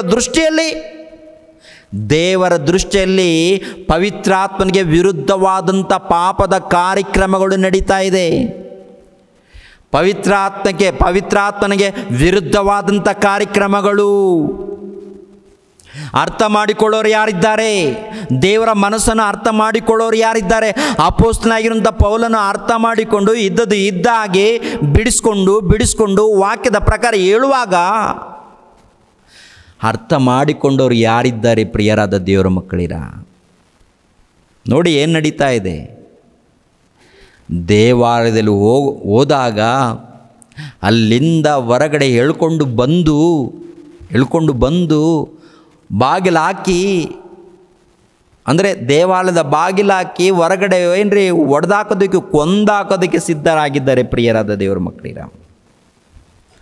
30ನೇ ವಚನ, ಆಗ ಪಟ್ಟಣವೆಲ್ಲ ಕಲಕಿ ಹೋಯಿತು, ಜನರು ಎಲ್ಲ ಕಡೆಯಿಂದ ಓಡಿ ಬಂದು ಕೂಡಿದರು ಮತ್ತು ಪೌಲನನ್ನು ಹಿಡಿದು ದೇವಾಲಯದ ಹೊರಗೆ ಎಳುಕೊಂಡು ಬಂದು ಕೂಡಲೇ ಬಾಗಿಲುಗಳನ್ನು ಮುಚ್ಚಿದರು. ಅವರು ಅವನನ್ನು ಕೊಲ್ಲುವುದಕ್ಕೆ ಪ್ರಯತ್ನಿಸಿದಾಗ ಯೆರೂಸಲೇಮಿನಲ್ಲೆಲ್ಲ ಗಲಿಬಿಲಿಯಾಯಿತು. ಆನಂತರ ಏನಾಯಿತು ನೋಡುವಾಗ, ಪಟಾಲಾಮಿನ ಸಹಸ್ರಾಧಿಪತಿಗೆ ವರದಿ ಬಂತು. ಅವನು ತಕ್ಷಣವೇ ಶತಾಧಿಪತಿಗಳನ್ನು ತೆಗೆದುಕೊಂಡು ಅವರ ಮೇಲೆ ಓಡಿ ಬಂದನು. ಅವರು ಸಹಸ್ರಾಧಿಪತಿಯನ್ನು ಸಿಪಾಯಿಗಳನ್ನು ನೋಡಿ ಪೌಲನನ್ನು ಒಡೆಯುವುದನ್ನು ಬಿಟ್ಟರು. ಎಲ್ಲಿ ಏನಂತ ನೋಡುವಾಗ ಯೆರೂಸಲೇಮ್ ಪಟ್ಟಣದಲ್ಲಿ ಪಟಾಲಾಮಿನ ಸಹಸ್ರಾಧಿಪತಿಗೆ ಅಂತ ನೋಡುವಾಗ, ಪಟಾಲಾಮಿನ ಅಂದರೆ ಒಂದು ಯೆರೂಸಲೇಮ್ ಪಟ್ಟಣದಲ್ಲಿ ಒಂದು ಸ್ಥಳ ಇದೆ. ಆ ಸ್ಥಳಕ್ಕೆ ಏನಪ್ಪ ಅಂದರೆ ಸುಮಾರು 1000 ಮಂದಿ ಸೈನಿಕರಿಗೋಸ್ಕರ ನೇಮಿಸಿರುವಂಥ ಒಂದು ಹೆಸರು ಪಟಾಲಾಮೀನ್ ಅಂತ. 1000 ಮಂದಿ ಸೈನಿಕರಿಗೆ ಒಂದು ಗುಂಪಿಗೆ ಒಂದು ಸ್ಥಳನೂ ಇರುತ್ತೆ. ಅದಕ್ಕೆ ಒಬ್ಬ ಅಧಿಕಾರಿ, ಸಹಸ್ರಾಧಿಪತಿ ಅಂದರೆ 1000 ಮಂದಿ ಸೈನಿಕರಿಗೆ ಅಧಿಪತಿ, 1000 ಮಂದಿ ಸೈನಿಕರಿಗೆ ಅಧಿಕಾರಿ. ಸಹಸ್ರಾಧಿಪತಿ ಅಂದರೆ, ಶತಾಧಿಪತಿ ಅಂದರೆ 100 ಮಂದಿ ಸೈನಿಕರಿಗೆ ಅಧಿಕಾರಿ. ಶತಾಧಿಪತಿ ಅಂದರೆ 100 ಮಂದಿ ಸೈನಿಕರಿಗೆ ಅಧಿಕಾರಿ. ಸಹಸ್ರಾಧಿಪತಿ ಅಂದರೆ 1000 ಮಂದಿ ಸೈನಿಕರಿಗೆ ಅಧಿಕಾರಿ. 1000 ಮಂದಿ ಸೈನಿಕರಿಗೆ ಅಧಿಕಾರಿಯಾಗಿರುವಂಥ ಸಹಸ್ರಾಧಿಪತಿಗೆ ಈ ವಿಷಯ ತಿಳಿದಾಗ ಅಲ್ಲಿಂದ ಓಡಿ ಬರ್ತಾನೆ. ಏನಾಯಿತು ನೋಡೋಣ ಅಂತ ಬಂದಾಗ ಏನ್ರಿ, ಸಹಸ್ರಾಧಿಪತಿ, ಶತಾಧಿಪತಿ, ಅನಂತರ ಸೈನಿಕರು ಎಲ್ಲರೂ ಕೂಡಿ ಬಂದಾಗ ಆವಾಗ ಪೌಲನನ್ನು ಒಡೆಯೋದು ನಿಲ್ಲಿಸ್ತಾರೆ ಪ್ರಿಯರೇ. ಯೆಹೂದ್ಯರು ಪೌಲನನ್ನು ಒಡೆಯೋದು ನಿಲ್ಲಿಸಿದಾಗ ಏನು ನಡೆಯುತ್ತೆ ನೋಡಿ. ಅವಾಗ 31 ಮತ್ತೆ, ಅವರು ಅವನನ್ನು ಕೊಲ್ಲುವುದಕ್ಕೆ ಪ್ರಯತ್ನಿಸಿದಾಗ ಯೆರೂಸಲೇಮಿನಲ್ಲೆಲ್ಲ ಗಲಿಬಿಲಿ ಉಂಟಾಯಿತು. ಪಟಾಲಾಮಿನ ಸಹಸ್ರಾಧಿಪತಿಗೆ ವರದಿ ಬಂತು. ಅವನು ತಕ್ಷಣವೇ ಸಿಪಾಯಿಗಳನ್ನು ಶತಾಧಿಪತಿಗಳನ್ನು ತೆಗೆದುಕೊಂಡು ಅವರ ಮೇಲೆ ಓಡಿ ಬಂದನು. ಅವರು ಸಹಸ್ರಾಧಿಪತಿಯನ್ನು ಸಿಪಾಯಿಗಳನ್ನು ನೋಡಿ ಪೌಲನನ್ನು ಒಡೆಯುವುದನ್ನು ಬಿಟ್ಟರು. ಸಹಸ್ರಾಧಿಪತಿಯು ಹತ್ತಿರಕ್ಕೆ ಬಂದು ಅವನನ್ನು ಹಿಡಿದು ಅವನಿಗೆ ಜೋಡಿ ಬೇಡಿಗಳನ್ನು ಹಾಕಬೇಕೆಂದು ಅಪ್ಪಣೆ ಕೊಟ್ಟರು. ಯಾಕೆಂದರೆ ಇಷ್ಟೆಲ್ಲ ಮಂದಿ ಹೊಡಿತಾ ಇದ್ದಾರೆ ಅಂದರೆ ಏನೋ ದೊಡ್ಡ ತಪ್ಪು ಮಾಡಿರ್ತಾನಂತೇಳಿ, ಏನೋ ದೊಡ್ಡ ತಪ್ಪು ಮಾಡಿರ್ಬೋದು, ಆದ್ದರಿಂದ ಬೇಡಿಗಳನ್ನು ಹಾಕಿ ಅಂತ ಹೇಳಿ ಬೇಡಿಗಳನ್ನು ಹಾಕಿಕೊಂಡು ಕೋಟೆ ಅಂದರೆ ಅರಮನೆಗೆ ಕರ್ಕೊಂಡು ಹೋಗ್ತಾನೆ ಪ್ರಿಯರೇ.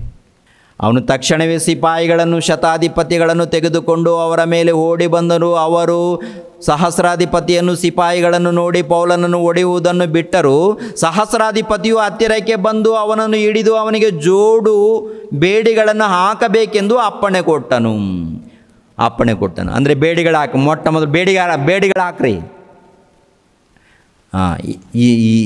ಯಾರು ಈ ಮನುಷ್ಯ, ಯಾರಿವನು, ಏನು ಮಾಡಿದ್ದಾನೆ ಎಂದು ಕೇಳಲು.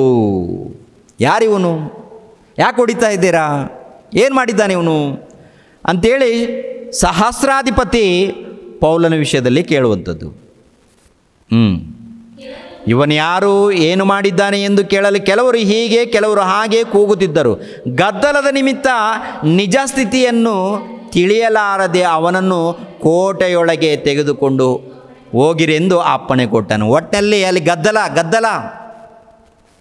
ಏನಾಯಿತು, ಯಾಕೆ ಹೊಡಿತಾ ಇದ್ದೀರಾ, ಬೇಡಿಗಳಾಕ್ರಿ ಇವನಿಗೆ. ಏನಾಯ್ತು, ಯಾರು ಇವನು ಅಂತ ಕೇಳಿದಾಗ ಕೆಲವರೇನು ಒಂದು ರೀತಿ ಹೇಳ್ತಾರೆ, ಇನ್ನೂ ಕೆಲವರೇನು ಇನ್ನೊಂದು ರೀತಿಯಲ್ಲಿ ಹೇಳ್ತಾರೆ. ಇದೇನೋ ವಿಷಯ ಅರ್ಥ ಆಗ್ತಾಯಿಲ್ಲ. ಆದ್ದರಿಂದ ಸೀದಾ ಕರ್ಕೊಂಡು ಹೋಗಿ ಕೋಟೆಗೆ, ಅಂದರೆ ಅರಮನೆಗೆ ಕರ್ಕೊಂಡು ಹೋದ ನಂತರ ಅರಮನೆಯಲ್ಲಿ ವಿಚಾರಣೆ ನಡೀತಾ ಇದೆ. ಒಂದು ಸಾರಿ ನೋಡಿ, ಬೇಡಿಗಳನ್ನು ಹಾಕಿ ಪೌಲನನ್ನು ಕರ್ಕೊಂಡು ಹೋಗ್ತಾ ಇದ್ದಾರೆ. ಪ್ರಿಯರ ದೇವರ ಮಕ್ಕಳಿರ, ಪೌಲನ ಮೆಟ್ಲಗಳ ಮೇಲೆ ಬಂದಾಗ ಜನರ ನೂಕಾಟ ನಿಮಿತ್ತ ಸಿಪಾಯಿಗಳು ಅವನನ್ನು ಹೊತ್ತುಕೊಂಡು ಹೋಗಬೇಕಾಯಿತು. ಯಾಕೆಂದರೆ ಗುಂಪಾಗಿ ಕೂಡಿದ ಜನರು ಹಿಂದಿನಿಂದ ಬಂದು ಅವನನ್ನು ಕೊಲ್ಲಿರಿ ಎಂದು ಕೂಗುತ್ತಿದ್ದರು. ಒಟ್ಟಿನಲ್ಲಿ ಕೊಲ್ಲಿರಿ ಎಂದು ಕೂಗ್ತಾ ಇದ್ದಾರೆ. ಆದ್ದರಿಂದ ಒಟ್ಟಿನಲ್ಲಿ ಪೌಲನನ್ನು ಎತ್ಕೊಂಡು ಕೋಟೆಗೆ ಕರ್ಕೊಂಡು ಹೋಗ್ತಾರೆ. ಪೌಲನನ್ನು ಕೋಟೆಯೊಳಗೆ ಸೇರಿಸುವರೊಳಗಾಗಿ ಅವನು ಆ ಸಹಸ್ರಾಧಿಪತಿಯನ್ನು, ನಿನಗೆ ಒಂದು ಮಾತನ್ನು ಹೇಳುವುದಕ್ಕೆ ನನಗೆ ಅಪ್ಪಣೆಯಾದೀತೆ ಎಂದು ಕೇಳಲು ಅವನು, ಗ್ರೀಕು ಭಾಷೆ ನಿನಗೆ ಬರುತ್ತದೋ? ಪೌಲನಿಗೆ ಗ್ರೀಕು ಭಾಷೆ, ಇಬ್ರು ಭಾಷೆ, ಕೆಲವು ಭಾಷೆಗಳು ಬರುತ್ತೆ. ಪ್ರಿಯರ ದೇವ್ರ ಮಕ್ಕಳಿರ, ಈ ಸಹಸ್ರಾಧಿಪತಿ ಗ್ರೀಕು ಭಾಷೆ ಮಾತನಾಡುವವನು. ಆದ್ದರಿಂದ ಕೇಳಿದಾಗ ಹೇಳ್ತಾನೆ, ಕೆಲವು ದಿವಸಗಳ ಹಿಂದೆ ದಂಗೆ ಎಬ್ಬಿಸಿ ಆ 4,000 ಮಂದಿ ಘಾತಕರನ್ನು ಅಡವಿಗೆ ಕರ್ಕೊಂಡು ಹೋದ ಆ ಐಗುಪ್ತನು ನೀನೇ ಅಲ್ಲವೇ ಎಂದು ಕೇಳಿದನು. ಅದಕ್ಕೆ ಪೌಲನು, ನಾನು ಯೆಹೂದ್ಯನು, ತಾರ್ಸದವನು, ಕಿಲಿಕ್ಯ ಸೀಮೆಯ ಪ್ರತ್ಯೇಕವಾದ ಪಟ್ಟಣದವನು. ಈ ಜನರಿಗೆ ಕೆಲವು ಮಾತುಗಳನ್ನು ಹೇಳುವುದಕ್ಕೆ ನನಗೆ ಅಪ್ಪಣೆಯಾಗಬೇಕೆಂದು ಕೇಳಿಕೊಳ್ಳುತ್ತೇನೆ ಅಂದನು. ಸಹಸ್ರಾಧಿಪತಿಯು ಅಪ್ಪಣೆ ಕೊಡಲು ಪೌಲನು ಮೆಟ್ಲುಗಳ ಮೇಲೆ ನಿಂತುಕೊಂಡು ಜನರಿಗೆ ಕೈಸನ್ನೆ ಮಾಡಿದನು. ಗದ್ದಲವು ಬಹಳ ಮಟ್ಟಿಗೆ ಶಾಂತವಾದ ಮೇಲೆ ಅವನು ಇಬ್ರಿಯ ಭಾಷೆಯಲ್ಲಿ ಮಾತನಾಡ್ತಾ ಇದ್ದಾನೆ. ಒಟ್ಟಿನಲ್ಲಿ ಪ್ರಿಯರಾದ ದೇವರ ಮಕ್ಕಳಿರ, ಅರಮನೆಗೆ ಕರ್ಕೊಂಡೋಗಿದ್ದಾರೆ. ಶತಾಧಿಪತಿಗಳು, ಸಹಸ್ರಾಧಿಪತಿ ಇದ್ದಾನೆ, ಅನೇಕ ಸೈನಿಕರಿದ್ದಾರೆ, ಯೆಹೂದ್ಯರಿದ್ದಾರೆ, ಅವರ ಮಧ್ಯದಲ್ಲಿ ಕ್ರಿಸ್ತನ ನಂಬಿರುವಂಥ ಕ್ರೈಸ್ತರು ಇದ್ದಾರೆ. ಆನಂತರ ಯೆಹೂದ್ಯರು, ರೋಮನರ ಅಧಿಕಾರಿಗಳು, ಇವರೆಲ್ಲರಿದ್ದಾರೆ. ದೊಡ್ಡ ಗುಂಪು, ದೊಡ್ಡದೊಂದು ಸಭೆ ನಡೀತಾ ಇದ್ದಾರೆ. ದೊಡ್ಡದೊಂದು ಸಭೆ ನಡೆಯುವಾಗ ನನಗೆ ಮಾತನಾಡೋದಕ್ಕೆ ಅವಕಾಶ ಕೊಡ್ತೀರಾ ಅಯ್ಯ? ಏನು ಹೇಳು, ಮಾತನಾಡು ಅಂದಾಗ ಪೌಲನು ಪ್ರಾರಂಭ ಮಾಡ್ತಾ ಇದ್ದಾನೆ ಮಾತನಾಡೋದಕ್ಕೆ. ಸಹೋದರರೇ, ತಂದೆಗಳೇ, ಈಗ ನಾನು ನಿಮಗೆ ಮಾಡುವ ಪ್ರತಿವಾದವನ್ನು ಕೇಳಿರಿ ಎಂದು ಕೂಗಿ ಹೇಳಿದನು. ಅಂದರೆ ಮೊಟ್ಟ ಮೊದಲು ಹೇಳುವಂಥ ಮಾತು ನೋಡಿ, ಸಹೋದರರೇ, ತಂದೆಗಳೇ. ಅಂದರೆ ಚಿಕ್ಕ ವಯಸ್ಸಿನಲ್ಲಿ ಯೌವನ ಕಾಲದಲ್ಲಿ ಇದ್ದವರಿಗೆ ಎಲ್ಲರಿಗೂ ಸಹೋದರರೇ, ಹಿರಿಯರಿಗೆ ಎಲ್ಲರಿಗೂ ತಂದೆಗಳೇ, ಈಗ ನಾನು ನಿಮಗೆ ಮಾಡುವ ಪ್ರತಿವಾದವನ್ನು ಕೇಳಿರಿ ಎಂದು ಹೇಳಿದನು. ಆತನು ನಮ್ಮ ಸಂಗಡ ಇಬ್ರಿಯ ಭಾಷೆಯಲ್ಲಿ ಮಾತನಾಡುವುದನ್ನು ಕೇಳಿ ಅವರು ಮತ್ತು ನಿಶಬ್ದವಾದರು. ಆಗ ಅವನು ಹೇಳಿದ್ದೇನೆಂದರೆ, ನಾನು ಯೆಹೂದ್ಯನು, ಕಿಲಿಕ್ಯದ ತಾರ್ಸಿದಲ್ಲಿ ಹುಟ್ಟಿದವನು, ಆದರೆ ಈ ಪಟ್ಟಣದಲ್ಲೇ ಬೆಳೆದವನು. ಗಮಲಿಯೇಲನ ಪಾದ ಸನ್ನಿಧಿಯಲ್ಲಿ ನಮ್ಮ ಪಿತೃಗಳ ಧರ್ಮಶಾಸ್ತ್ರದಲ್ಲಿ ಪೂರ್ಣ ಶಿಕ್ಷಿತನಾದೆನು. ನೀವೆಲ್ಲರೂ ಇವತ್ತು ದೇವರ ವಿಷಯದಲ್ಲಿ ಅಭಿಮಾನಿಗಳಾಗಿರುವಂತೆ ನಾನು ಅಭಿಮಾನಿಯಾಗಿದ್ದೆನು. ಕ್ರೈಸ್ತನ ಮಾರ್ಗದವರನ್ನು ಹಿಂಸಿಸುವವನಾಗಿ ಗಂಡಸರಿಗೂ ಹೆಂಗಸರಿಗೂ ಬೇಡಿ ಹಾಕಿಸುತ್ತಾ ಅವರನ್ನು ಸೆರೆಮನೆಯೊಳಗೆ ಕೂಡಿಸುತ್ತಾ ಇದ್ದೆನು. ಆದರೆ ಅವರ ಕೊಲೆಗಾದರೂ ಹಿಂತೆಗೆಯಲಿಲ್ಲ. ಈ ವಿಷಯದಲ್ಲಿ ಮಹಾಯಾಜಕನು ಹಿರಿಯ ಸಭೆಯರೆಲ್ಲರೂ ಸಾಕ್ಷಿಗಳಾಗಿದ್ದಾರೆ. ಅವರಿಂದಲೇ ನಾನು ದಮಸ್ಕದಲ್ಲಿ ಸಹೋದರರಿಗೆ ಕಾಗದವನ್ನು ತೆಗೆದುಕೊಂಡು ಅಲ್ಲಿಗೆ ಹೋದವರನ್ನು ಬೇಡಿಗಳಿಂದ ದಂಡನೆಗಾಗಿ ಯೆರೂಸಲೇಮಿಗೆ ತರಬೇಕೆಂದು ಹೊರಟೆನು. ಅಂದರೆ ಸಹೋದರರಿಗೆ ಕೇಳಿರಿ, ನಾನು ಪರಿಸಯನು, ನಾನು ಇಬ್ರಿಯನು. ನೀವು ಯಾವ ರೀತಿ ಧರ್ಮಶಾಸ್ತ್ರದಲ್ಲಿ ಆಸಕ್ತರಾಗಿದ್ದೀರೋ, ನೀವು ಯಾವ ರೀತಿ ದೇವರಲ್ಲಿ ಆಸಕ್ತರಾಗಿದ್ದೀರೋ, ಅದೇ ಪ್ರಕಾರ ನಾನು ಕೂಡ ಧರ್ಮಶಾಸ್ತ್ರದಲ್ಲಿ ಆಸಕ್ತನಾಗಿದ್ದೆ, ಧರ್ಮಶಾಸ್ತ್ರದಲ್ಲಿ ಪ್ರವೀಣನಾಗಿದ್ದೆ, ದೇವರಿಗೆ ಒಳಪಟ್ಟವನಾಗಿದ್ದೆ. ಒಂದು ಕಾಲದಲ್ಲಿ ಕ್ರಿಸ್ತನನ್ನು ನಂಬಿರುವಂಥ ಕ್ರೈಸ್ತರನ್ನು ಹುಡುಕಿ ನಾನು ಹೇಳ್ಕೊಂಡು ಬಂದಿದ್ದೀನಿ, ಸೆರೆಯಲ್ಲಿ ಹಾಕಿದ್ದೀನಿ.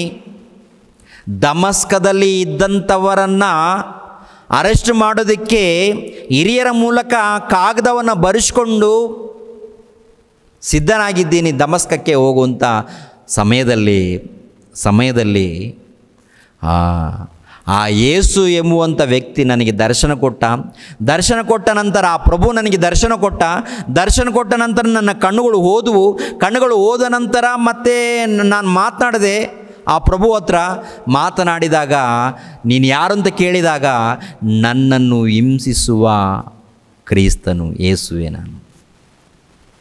ನನ್ನನ್ನು ಹಿಂಸೆ ಮಾಡೋದಕ್ಕೆ ಹೋಗ್ತಾ ಇದೆಯಲ್ಲ, ನನ್ನನ್ನು ಹಿಂಸೆ ಕೊಡಿಸೋದಕ್ಕೆ ಹೋಗ್ತಾ ಇದೆಯಾ ಅಂದರೆ ಸಭೆಯನ್ನು ಕ್ರೈಸ್ತರನ್ನು ಹಿಂಸಿಸೋದಕ್ಕೆ ನೀನು ಹೋಗ್ತಾ ಇದೆಯಲ್ಲ, ಹಿಂಸಿಸುವ ಆ ಯೇಸುವೆ ನಾನು ಎಂದು ದರ್ಶನ ಕೊಟ್ಟು ಹೇಳಿದ್ದಾನೆ.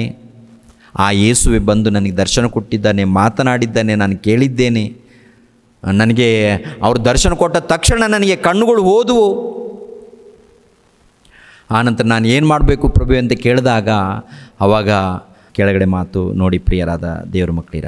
6ನೇ ವಚನ, ನಾನು ಪ್ರಯಾಣ ಮಾಡುತ್ತಾ ದಮಸ್ಕದ ಹತ್ತಿರಕ್ಕೆ ಬಂದಾಗ ಸುಮಾರು ಮಧ್ಯಾಹ್ನದಲ್ಲಿ ಪಕ್ಕನೆ ಆಕಾಶದೊಳಗಿಂದ ಒಂದು ದೊಡ್ಡ ಬೆಳಕು ನನ್ನ ಸುತ್ತಲೂ ಹೊಳೆಯಿತು. ನಾನು ನೆಲಕ್ಕೆ ಬಿದ್ದೆನು. ಆಗ ಸೌಲನೇ ನನ್ನನ್ನು ಯಾಕೆ ಹಿಂಸೆ ಪಡಿಸುತ್ತೀ ಎಂದು ನನಗೆ ಹೇಳಿದ ಒಂದು ಶಬ್ದವನ್ನು ಕೇಳಿದೆನು. ಅದಕ್ಕೆ ನಾನು ಕರ್ತನೇ ನೀನು ಯಾರು ಎಂದು ಕೇಳಲು ಆತನು ನೀನು ಹಿಂಸಿಸುವ ನಜರೇತಿನ ಯೇಸುವೆ ನಾನು ಎಂದು ನನಗೆ ಹೇಳಿದನು. ನನ್ನ ಜೊತೆಯಲ್ಲಿದ್ದವರು ಆ ಬೆಳಕನ್ನು ಕಂಡರೆ ಹೊರತು ನನ್ನ ಸಂಗಡ ಮಾತಾಡಿದವನ ಶಬ್ದವನ್ನು ಕೇಳಲಿಲ್ಲ. ಆಗ ನಾನು ಕರ್ತನೇ ನಾನೇನು ಮಾಡಬೇಕು ಎಂದು ಕೇಳಲು ಕರ್ತನು ನನಗೆ ನೀನೆದ್ದು ದಮಸ್ಕದೊಳಕ್ಕೆ ಹೋಗು, ಮಾಡುವುದಕ್ಕೆ ನಿನಗೆ ನೇಮಿಸಿದೆಲ್ಲವನ್ನು ಅಲ್ಲಿ ತಿಳಿಸಲ್ಪಡುವುದು ಎಂದು ಹೇಳಿದನು. ಆ ಬೆಳಕಿನ ಪ್ರಭಾವದಿಂದ ನನಗೆ ಕಣ್ಣು ಕಾಣದೆ ಇದ್ದದರಿಂದ ನನ್ನ ಜೊತೆಯಲ್ಲಿ ಇದ್ದವರು ನನ್ನನ್ನು ಕೈ ಹಿಡಿದು ದಮಸ್ಕದೊಳಗೆ ಕರೆದುಕೊಂಡು ಹೋದರು. ಅಲ್ಲಿ ಧರ್ಮಶಾಸ್ತ್ರಕ್ಕೆ ಸರಿಯಾಗಿ ನಡೆಯುವ ಸದ್ಭಕ್ತನು, ಆ ಸ್ಥಳದ ಯೆಹೂದ್ಯರೆಲ್ಲರಿಂದ ಒಳ್ಳೆಯವನೆಂದು ಹೆಸರು ಹೊಂದಿದವನು ಆಗಿದ್ದ ಅನನೀಯನೆಂಬುವನು ನನ್ನ ಬಳಿಗೆ ಬಂದು ನಿಂತು, ಸಹೋದರನಾದ ಸೌಲನೇ ನಿನಗೆ ಕಣ್ಣು ಕಾಣಿಸಲೇ ಎಂದು ಹೇಳಿದನು. ಹೇಳಿದ ತಕ್ಷಣವೇ ನನಗೆ ಕಣ್ಣು ಕಾಣಿಸಿತು. ನಾನು ಅವನನ್ನು ನೋಡಿದೆನು.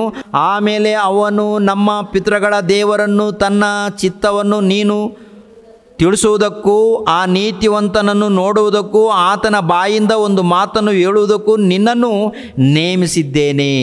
ನೀನು ಕಂಡು ಕೇಳಿದರ ವಿಷಯದಲ್ಲಿ ಎಲ್ಲ ಮನುಷ್ಯರ ಮುಂದೆ ಆತನಿಗೆ ಸಾಕ್ಷಿಯಾಗಿರಬೇಕು. ಈಗ ನೀನೇಕೆ ಸವಾವಕಾಶ ಮಾಡುತ್ತಿ? ಎದ್ದು ಆತನ ಹೆಸರನ್ನು ಹೇಳುವವನಾಗಿ ದೀಕ್ಷಾಸ್ನಾನ ಮಾಡಿಸಿಕೊಂಡು ನಿನ್ನ ಪಾಪಗಳನ್ನು ತೊಳೆದುಕೋ ಅಂದನು. ಆನಂತರದಲ್ಲಿ ನಾನು ಯೆರೂಸಲೇಮಿಗೆ ಹಿಂತಿರುಗಿ ಬಂದು ದೇವಾಲಯದೊಳಗೆ ಪ್ರಾರ್ಥನೆ ಮಾಡುತ್ತಿದ್ದಾಗ ಧ್ಯಾನ ಪರವಶನಾಗಿ ಯೇಸುವನ್ನು ಕಂಡೆನು. ಆತನು, ನೀನು ತ್ವರೆಪಟ್ಟು ಬೇಗನೆ ಯೆರೂಸಲೇಮಿನಿಂದ ಹೊರಟು ಹೋಗು. ನನ್ನ ವಿಷಯದಲ್ಲಿ ನೀನು ಹೇಳುವ ಸಾಕ್ಷಿಯನ್ನು ಅವರು ಅಂಗೀಕರಿಸುವುದಿಲ್ಲ ಅಂದನು. ಅದಕ್ಕೆ ನಾನು, ಕರ್ತನೇ, ಎಲ್ಲ ಸಭಾಮಂದಿರಗಳಲ್ಲಿ ನಿನ್ನ ಮೇಲೆ ನಂಬಿಕೆ ಇಟ್ಟವರನ್ನು ನಾನು ಸೆರೆಮನೆಯಲ್ಲಿ ಹಾಕಿಸುತ್ತಾ ಒಡೆಯುತ್ತಾ ಇದ್ದೇನೆಂಬುದನ್ನು ಅವರೇ ತಿಳಿಸಿದ್ದಾರೆ. ಮತ್ತು ನಿನ್ನ ಸಾಕ್ಷಿಯಾದ ಸ್ತೆಫೇನನ ರಕ್ತವು ಚೆಲ್ಲಿಸಲ್ಪಟ್ಟಾಗ ನಾನು ಹತ್ತಿರ ನಿಂತು ಒಪ್ಪಿಕೊಂಡು ಅವನನ್ನು ಕೊಂದವರ ವಸ್ತ್ರಗಳನ್ನು ಕಾಯುತ್ತಿದ್ದೇನಲ್ಲ ಅಂದೆನು. ಆತನು, ನೀನು ಹೋಗು, ನಾನು ನಿನ್ನನ್ನು ದೂರಕ್ಕೆ ಅನ್ಯಜನರ ಬಳಿಗೆ ಕಳಿಸುತ್ತೇನೆಂದು ಹೇಳಿದನು. ಈ ಮಾತಿನ ತನಕ ಅವರು ಕೇಳುತ್ತಿದ್ದರು. ಆಮೇಲೆ ಇಂಥವನನ್ನು ಭೂಮಿಯಿಂದ ತೆಗೆದು ಹಾಕಿಬಿಡು, ಇವನು ಬದುಕುವುದು ಯುಕ್ತವಲ್ಲವೆಂದು ಕೂಗಿ ಹೇಳಿದರು. ಪ್ರಿಯರಾದ ದೇವ್ರ ಮಕ್ಕಳೇ, ನೋಡಿದ್ರ ಅಂದರೆ ಯೇಸು ಕ್ರಿಸ್ತ ನಂಬದೇ ಇರುವಾಗ ಕ್ರೈಸ್ತರನ್ನು ಯಾವ ರೀತಿ ಹಿಂಸೆ ಪಡಿಸಿದ್ದೇನೆ, ನಿಮ್ಮ ಹಾಗೆ ಧರ್ಮಶಾಸ್ತ್ರದ ಯಾವ ರೀತಿ ಇದ್ದೇನೆ, ಅವೆಲ್ಲ ಬಿಡಿಸ್ಕೊಂಡು ಬಂದು ಯೇಸು ಕ್ರಿಸ್ತರು ನನಗೆ ದರ್ಶನ ಕೊಟ್ಟರು. ದರ್ಶನ ಕೊಟ್ಟಾಗ ಕಣ್ಣುಗಳು ಹೋದವು. ಆನಂತರ ದಮಸ್ಕ ಪಟ್ಟಣಕ್ಕೆ ಹೋದೆ. ಅಲ್ಲಿ ಅನನೀಯ ಎಂಬುವಂಥ ಒಬ್ಬ ಭಕ್ತನಿದ್ದ. ಆತನು ಬಂದು ನನ್ನ ಹತ್ರ ಮಾತನಾಡಿದ, ನನಗೆ ಪ್ರಾರ್ಥನೆ ಮಾಡಿದ, ಕಣ್ಣುಗಳು ಬಂದವು. ಆನಂತರ ದೀಕ್ಷಾಸ್ನಾನ ಪಡ್ಕೊಂಡ ನಂತರ ದೇವರು ಮತ್ತೆ ದರ್ಶನ ಕೊಟ್ಟರು. ದರ್ಶನ ಕೊಟ್ಟ ನಂತರ ಅನ್ಯ ಜನಗಳ ಮಧ್ಯದಲ್ಲಿ ನಿನ್ನನ್ನು ಸುವಾರ್ತೆ ಮಾಡೋದಕ್ಕೆ ಆರಿಸ್ಕೊಂಡಿದ್ದೇನೆ, ನೀನು ಹೋಗು, ಸಿದ್ಧನಾಗು ಅಂತ ಹೇಳಿದ್ದಾರೆ. ಆದ್ದರಿಂದ ಇವೆಲ್ಲ ಹೇಳ್ಕೊಂಡು ಬಂದಿದ್ದೀನಿ ಅಂತ ಹೇಳಿದಾಗ ಏನ್ರಿ, ಅವರೆಲ್ಲರೂ ಯೋಚನೆ ಮಾಡಬೇಕಲ್ವ? ಯೆಹೂದ್ಯರು ಯೋಚನೆ ಮಾಡಬೇಕಾ? ಆಲೋಚನೆ ಮಾಡಬೇಕಲ್ವ? ಏನು ಹೇಳ್ತಾರೆ ಅವರೆಲ್ಲರೂ ಏನು ಹೇಳ್ತಾರೆ ನೋಡಿ 23.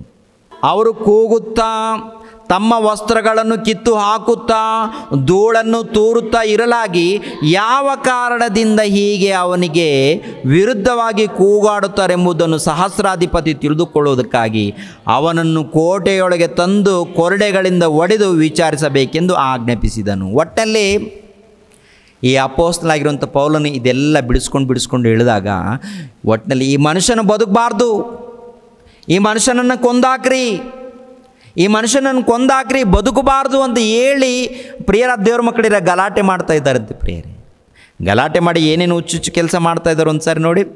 ಅವರು ಕೂಗುತ್ತಾ ತಮ್ಮ ವಸ್ತ್ರಗಳನ್ನು ಕಿತ್ತು ಹಾಕುತ್ತಾ ಧೂಳನ್ನು ತೂರುತ್ತಾ ಇರಲಾಗಿ.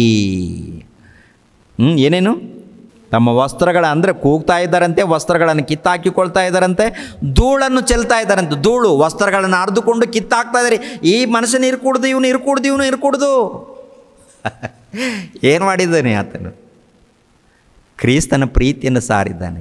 ಕ್ರಿಸ್ತನ ಪ್ರೀತಿಯನ್ನು ಸಾರಿದಾಗ ಕೇಳುವಂಥ ತಾಳ್ಮೆಯಿಲ್ಲ, ಕೇಳುವಂಥ ತಾಳ್ಮೆಯೂ ಇಲ್ಲ, ಅರ್ಥ ಮಾಡಿಕೊಳ್ಳುವಂಥ ತಾಳ್ಮೆಯೂ ಇಲ್ಲ. ಒಟ್ಟಿನಲ್ಲಿ ಈ ಮನುಷ್ಯನ ಇರ್ಕೂಡ್ದು ಸಾಯಿಸ್ಬೇಕು ಇವನನ್ನು. ಎಂಥ ದರಿದ್ರ ಜನಾಂಗದವರು. ಯೇಸು ಕ್ರಿಸ್ತರು ಹೇಳಿದ್ದಾರೆ, ಅಪೊಸ್ತಲರು ಹೇಳಿದ್ದಾರೆ, ಕ್ರಿಸ್ತ ಪೂರ್ವದಲ್ಲಿ ಪ್ರವಾದಿಗಳು ಹೇಳಿದ್ದಾರೆ. ಇಷ್ಟು ಮಂದಿ ಹೇಳಿದ್ರು, ಧರ್ಮಶಾಸ್ತ್ರ ಕೊಟ್ಟರು, ವಾಕ್ಯಗಳನ್ನು ಕೊಟ್ಟರು. ನಂಬದ ಜನಾಂಗ ಜೂದ ಜನಾಂಗ, ನಂಬದವರು. ಅದಕ್ಕೆ ಅವ್ರ ವಿಷಯದಲ್ಲಿ ಪ್ರಿಯರಾದ ದೇವರ ಮಕ್ಕಳಿರ ಇಸ್ರಾಯೇಲರ ಇತಿಹಾಸವನ್ನು ಸುಮಾರು 24 ಭಾಗಗಳನ್ನು ಮಾತಾಡಿದ್ದೀವಿ. ಪ್ರಾರಂಭ ಇತಿಹಾಸ, ಮಧ್ಯಕಾಲದ ಇತಿಹಾಸ, ಕೊನೆ ಇತಿಹಾಸ, 24 ಭಾಗಗಳಿದೆ. ಇಸ್ರಾಯೇಲರ ಇತಿಹಾಸವನ್ನು ನೋಡಿದ್ರೆ ಅದ್ಭುತವಾಗಿ ಗೊತ್ತಾಗುತ್ತೆ ರೀ. ಸರಿಯಿಲ್ಲ ರೀ, ಕ್ರೂರರು, ದೇವರ ವಾಕ್ಯಕ್ಕೆ ವಿಧೇಯರಲ್ಲ, ಅವಿಧೇಯರು, ಅಜ್ಞಾನಿಗಳು. ಈ ಲೋಕದಲ್ಲಿ ಜ್ಞಾನಿಗಳು ಎಂದು ಕರೆಯಲ್ಪಡ್ಬೋದು, ಆದರೆ ದೇವರ ವಿಷಯದಲ್ಲಿ ನೋಡುವಾಗ ಅಜ್ಞಾನಿಗಳು, ಅವಿವೇಕಿಗಳು, ಮೂಢರು, ಮತ್ತರು, ದ್ರೋಹಿಗಳು. ಇಷ್ಟೊಂದು ಅದ್ಭುತವಾಗಿ ಬಿಡಿಸಿಕೊಂಡು ಬರುವಾಗ ಕೊಂದ ಹಾಕಬೇಕು, ಸಾಯ್ಬೇಕು ಇವನು ಅಂತಾನೆ. ಬಟ್ಟೆಗಳನ್ನು ಹರಿದುಕೊಳ್ತಾ ಇದ್ದಾರಂತೆ, ಬೂದಿಗಳನ್ನು ಧೂಳನ್ನು ಚೆಲ್ತಾ ಇದ್ದಾರಂತೆ, ಕೂಗಾಡ್ತಾ ಇದ್ದಾರಂತೆ. ಇದೆಲ್ಲ ಕಿರಿಕಿರಿ ನೋಡುವಾಗ ಸಹಸ್ರಾಧಿಪತಿಗೆ ಏನು ಅನ್ನಿಸ್ತಾ ಇದೆ? ಇವನೇನು ದೊಡ್ಡ ಕಳ್ಳನಿರ್ಬೋದು, ಭಯಂಕರನಾದಂಥ ಮನುಷ್ಯನಿರ್ಬೋದು, ಇವನನ್ನು ಕೋಟೆ ಒಳಗೆ ಕರ್ಕೊಂಡು ಬಂದು ಹೊಡಿರಿ, ಇವನನ್ನು ಕೊರಡೆಗಳಿಂದ ಒಡೆದು ವಿಚಾರ ಮಾಡಿ. ಇವಾಗ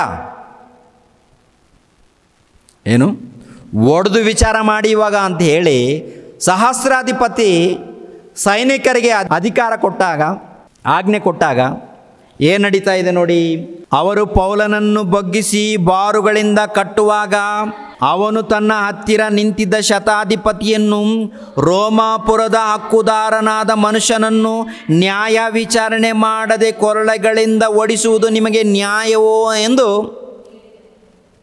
ಅವರು ನಡುಗುವಂಥ ಒಂದು ವಿಷಯವನ್ನು ಅಪೊಸ್ತಲನಾಗಿರುವಂಥ ಪೌಲನು ಹೇಳುವಂಥ ಮಾತು. ಯಾರಿಗೆ? ಶತಾಧಿಪತಿಗೆ. ಈ ಶತಾಧಿಪತಿ ಕೆಲವರು ಸೈನಿಕರನ್ನು ನಿಲ್ಲಿಸಿ ಒಟ್ಟಿನಲ್ಲಿ ಪೌಲನನ್ನು ಕಟ್ಟಿ ಕೊರಡೆಗಳಿಂದ ಒಡೆದು ವಿಚಾರಣೆ ಮಾಡಬೇಕು ಎನ್ನುವಂಥ ಅಪ್ಪಣೆ ಸಹಸ್ರಾಧಿಪತಿ ಮೂಲಕ ತಿಳ್ಕೊಂಡಿರ್ತಾನೆ, ಅಪ್ಪಣೆ ಹೊಂದಿರ್ತಾನೆ. ಆ ಅಪ್ಪಣೆ ಹೊಂದಿರುವಂಥ ಶತಾಧಿಪತಿ ಸೈನಿಕರಿಂದ ಓಡಿಸೋದಕ್ಕೆ ಪ್ರಯತ್ನ ಮಾಡುವಾಗ ಪೌಲನ ಹೇಳುವಂಥ ಮಾತಿನ ಗೊತ್ತಾ?